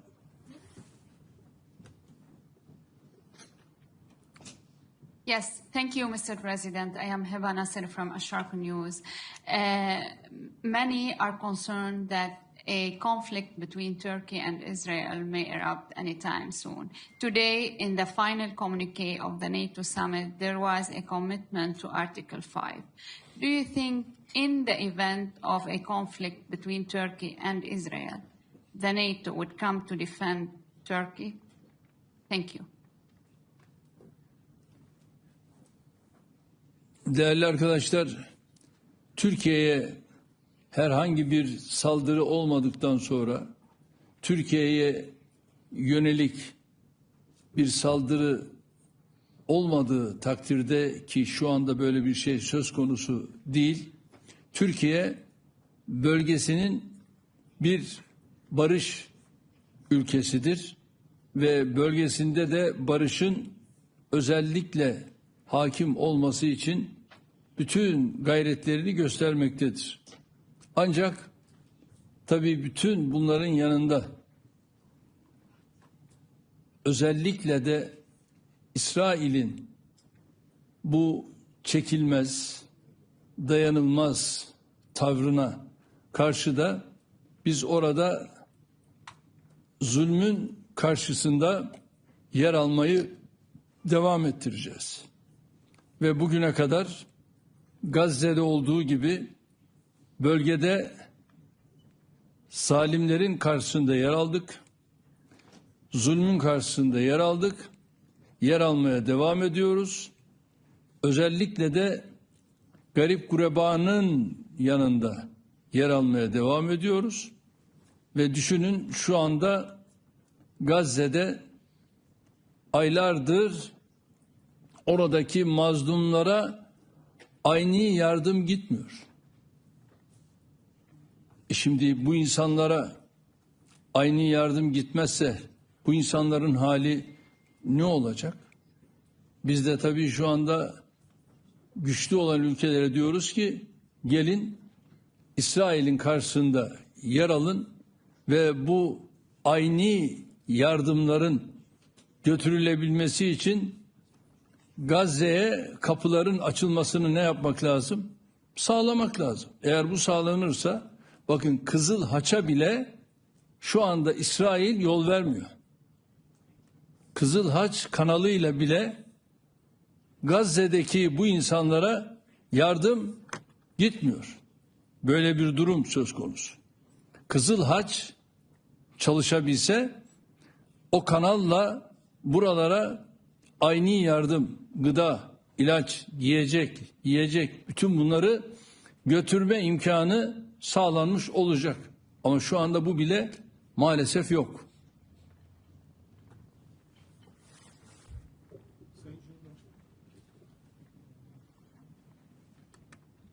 Sayın Cumhurbaşkanım, biraz önce konuşmanızda da bahsettiniz. NATO üyeleri ve Türkiye önümüzdeki 10 yıllık süre zarfında şu anki %2'likten %5'e çıkaracak gayri safi yurt içi hasılada savunmaya ayırdığı payı. Türkiye bu süreçte bütçeyi artırmada hangi yolu izleyecek? Mesela savunma sanayi destekleme fonumuz var. Bu fon kanalıyla ilave artışlar mı gündemde, yoksa sadece milli bütçeden artış mı planlanıyor? Bir de yine konuşmanızda bahsettiğiniz zirve sırasında Alman şansölyeriyle görüştünüz. Bu görüşmede Eurofighter alımı ile ilgili de bir konunun masada olduğu ya da görüşmesi bekleniyordu. Bu gerçekleşti mi? Değerli arkadaşlar, her şeyden önce şu an itibariyle bu önümüzdeki 10 yıl içerisinde tabii ki atacağımız adımlar milli bütçeden olacaktır. Peyderpey milli bütçeden buraya gerekli olan payı ayırmak suretiyle NATO'ya olan bu desteğimizi vermiş olacağız. Eurofighter konusunda gerek İngiltere gerek Almanya ile görüşmelerimizi yapıyoruz ve bu konuda olumlu gelişmeler var. Bu olumlu gelişmeleri de tamamen gerçekleştirdikten sonra inşallah adımlarımız atmış olacağız.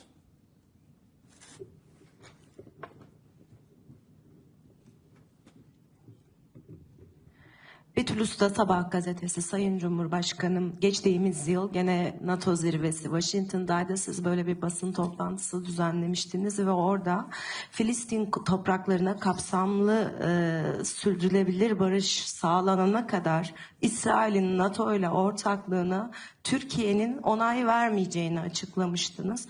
O günden bugüne de bu yönde adımlar atıldı. Ankara NATO-İsrail tatbikatlarına rezerv koydu. Bunları veto etti. Birçok konuda zaman geçtikçe görülüyor ki Türkiye haklı çıkıyor. Gene bu konuda da uluslararası toplumun ve müttefiklerin Türkiye'nin tezlerine yaklaştığını gördünüz mü bu geçen bir yıl içinde? İkinci bir sorum olacak Sayın Cumhurbaşkanım, hitabınızda da bahsettiniz. NATO toplantısına önümüzdeki yıl Türkiye ev sahipliği yapacak. Bu toplantı Türkiye'nin hangi şehrinde yapılacak, kapsamı belli oldu mu? Belki biraz erken bir soru olacak ama çok teşekkür ediyorum. Nasıl da anladım? Sen nerede olmasını istiyorsun? Türkiye'mizin her şehri güzel Sayın Cumhurbaşkanım. İnşallah, yani bundan önceki İstanbul'da olmuştu. Şimdi bütün ilgili arkadaşlarımızla görüşmelerimizi yapıyoruz.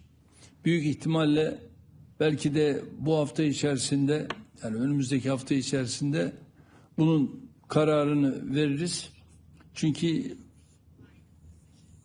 zaman kaybına tahammülümüz yok ve daha önce İstanbul'da yaptığımız bu zirvemizi bu defa yapacağımız bu toplantıdaki vereceğimiz kararla İnşallah NATO Genel Sekreterliğine bildireceğiz.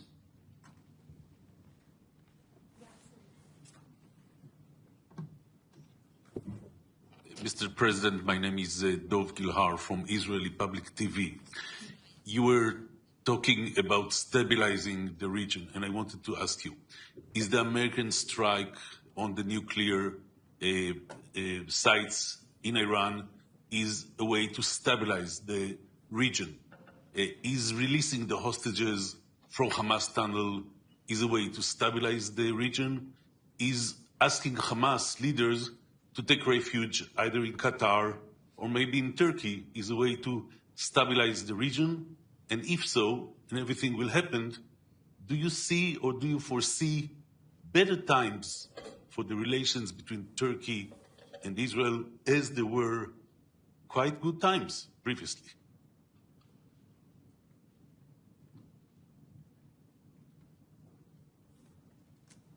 Şu anda tabii İsrail ile Türkiye'nin arasındaki ilişkilerin bu anlayışla devam etmesi halinde burada aramızdaki barış, aramızdaki huzur mümkün değil. Zira atılan adımlar her şeyden önce barışı tehdit ediyor. Atılan adımlar barışı tehdit ettiğine göre burada nasıl barışı temin edeceksiniz, sağlayacaksınız? Mümkün değil. Düşünün, yani 100.000'i aşkın insan ölü, yaralı ve hala da vurmaya devam ediyorlar. Öbür tarafta Gazze'deki mazlum insanlara Kızıl Haç dahil gıda sevkiyatı yapılmıyor. Bunu engelleyen kim? İsrail. Ve hala burada bu kadar barbarca bir adım atıldığı takdirde biz nasıl bunlarla huzurlu bir ortamı tesis edeceğiz? Mümkün değil. Onun için de Kızıl Haç şu anda devreye girmek istiyor, netice yok. Kızılay'ımız devreye girmek istiyor, netice yok. Mısır devreye girmek istiyor, netice yok. Bütün bunlarla birlikte hangi ülkeye bakarsanız bakın hiçbirisi netice alamıyor. Onun için İsrail'i bu noktada Gazze'de şu ana kadar takındığı tavırdan vazgeçmeye davet ediyoruz.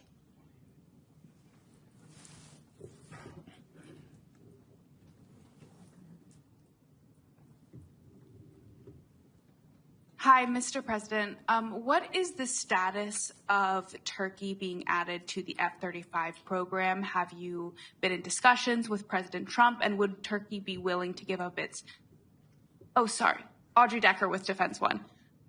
And would Turkey be willing to give up its S-400s to be added to the program? Thank you.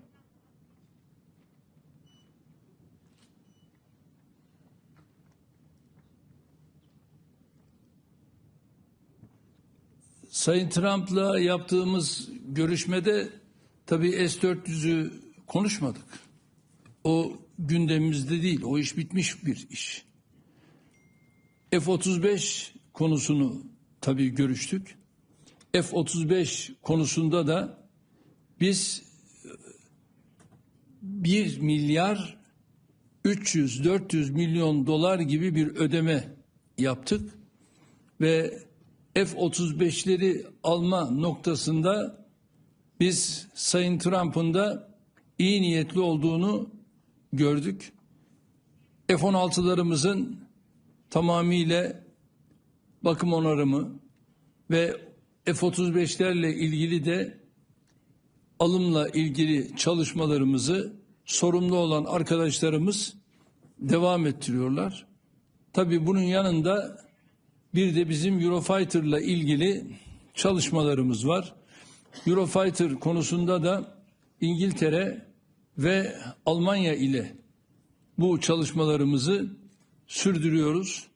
Temennimiz odur ki bu iyi niyetimizi İngiltere'de, Almanya'da onlar da olumlu karşılıyorlar. Çalışmalarımız devam ediyor.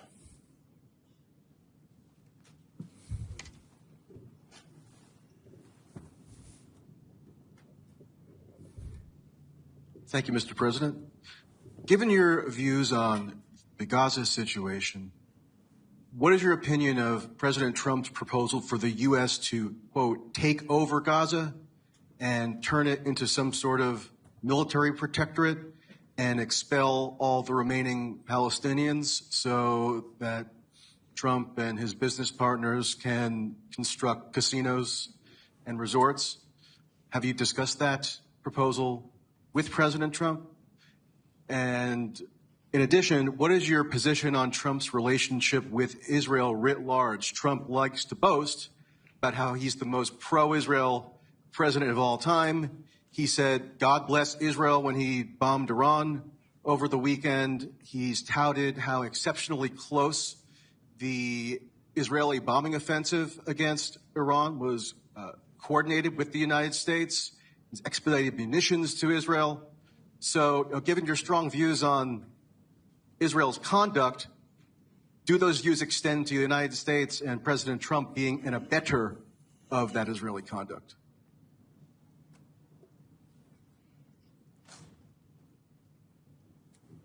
Akşam 11-11.30'dan itibaren Sayın Trump'la görüşmemiz oldu. Yaklaşık 1-1,5 saat kadar görüşmemizi yaptık. Ama bizim görüşmemizde özellikle de Gazze'nin sahil boylarının sizin ifade ettiğiniz şekilde kumarhaneler olması gündeme gelmedi. Böyle bir şey zaten gündeme gelse herhalde benim vereceğim cevap bellidir.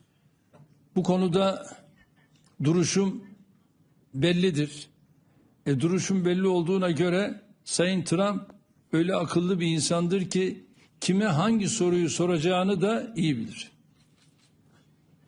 Ve böyle bir şey de zaten aramızda geçmedi.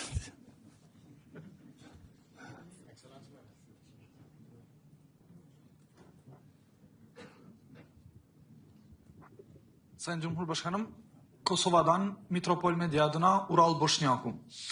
Balkanlardaki istikrarsızlıklar ve özellikle Kosova'nın kuzeyindeki son gelişmeler ışığında Türkiye'nin bu coğrafyaya yönelik uzun vadeli stratejik yaklaşımı nedir? Ve özellikle KFOR'un Kosova'daki önceki görev süresinde Türk komutanlığının görevde olması ve önümüzdeki dönemde de komutanlığın yeniden Türkiye'ye geçmesinin beklendiği göz önünde bulundurulursa Türkiye'nin bu sorumluluğu nasıl değerlendirmekte? Biliyorsunuz Türkiye'nin KFOR şu anda bölgede. Niçin bölgede? Barış için, huzur için ve bizim KFOR'umuz orada olduğu sürece inşallah orada herhangi bir sıkıntı olmaz, olmayacaktır.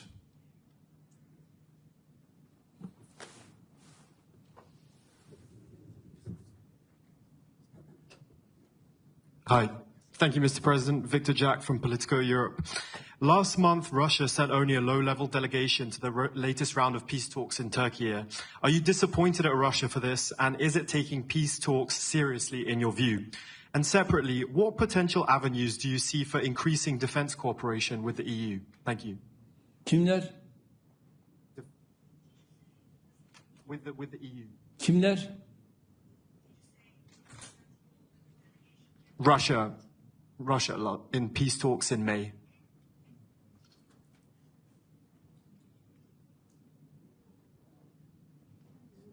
Yok. Temsil kabiliyeti olan kişiler gönderildi ve o temsil kabiliyeti olan kişilerle de Rusya-Ukrayna arasındaki görüşmeler orada başarılı bir şekilde gerçekleştirildi.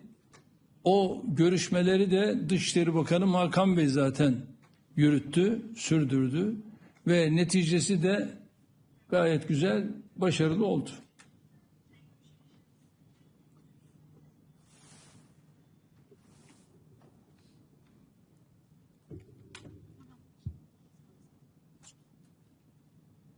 Hello, Mr. President. Luis Tovar, Spanish TV. I would like to know what's your opinion about positions of Spain today. I saw you were talking with Prime Minister Pedro Sánchez.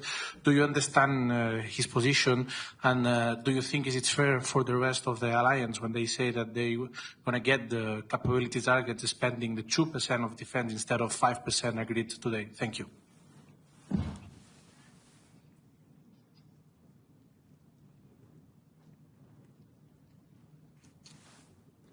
Yani 10 yıl gibi bir süre olduğu için yani bu noktada bir sıkıntıya yer yok diye düşünüyorum.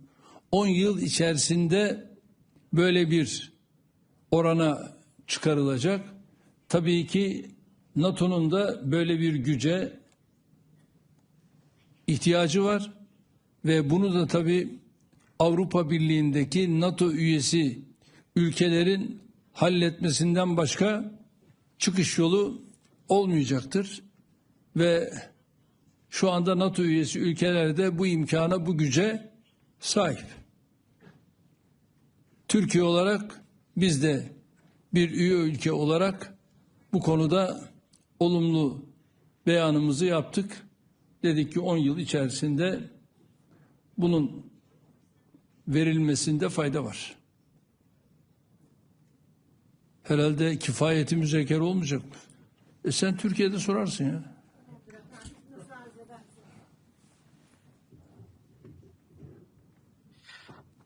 Thank you, Mr. President. My name is Noshinu. I am from Rudo Media Network.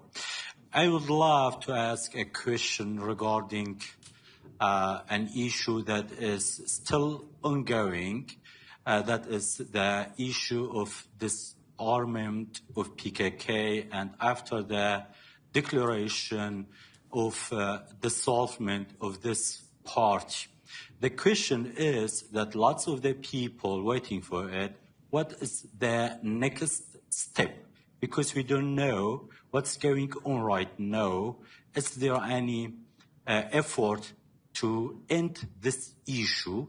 And I would love to ask you, what is your personal message for the Kurdish people, not only in the Turkey, but in the whole of the region? Thank you.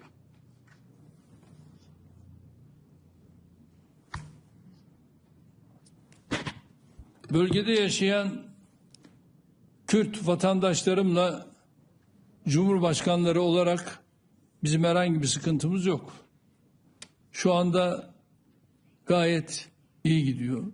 Parlamentoda güçlü bir potansiyele sahipler. Onların böyle bir sıkıntısı olmadığına göre bu yürüyüş, bu gidiş, randevu istediler. Ben de rahmetli Sırrı Süreyya ile birlikte Pervin Hanım'ı kabul ettim. Cumhurbaşkanlığında arkadaşlarımla beraber kendileriyle görüştük. Zannediyorum şimdi yine bir randevu talepleri var ve bu randevu taleplerini de yakın zamanda gerçekleştireceğiz. Kendileriyle görüşmelerimizi yapacağız. Herhangi bir sıkıntı söz konusu değil. Benim ülkemde Türküyle, Kürdüyle, Lazıyla, Çerkeziyle, Arabıyla hepimiz biriz ve ülkemin bütünlüğünü de korumak benim de görevimdir. Bunu da en güzel şekilde sürdüreceğiz. Çok teşekkür ediyorum. Kifayeti müzakere diyelim. Hepinize hayırlı akşamlar diliyorum. Sağ olun.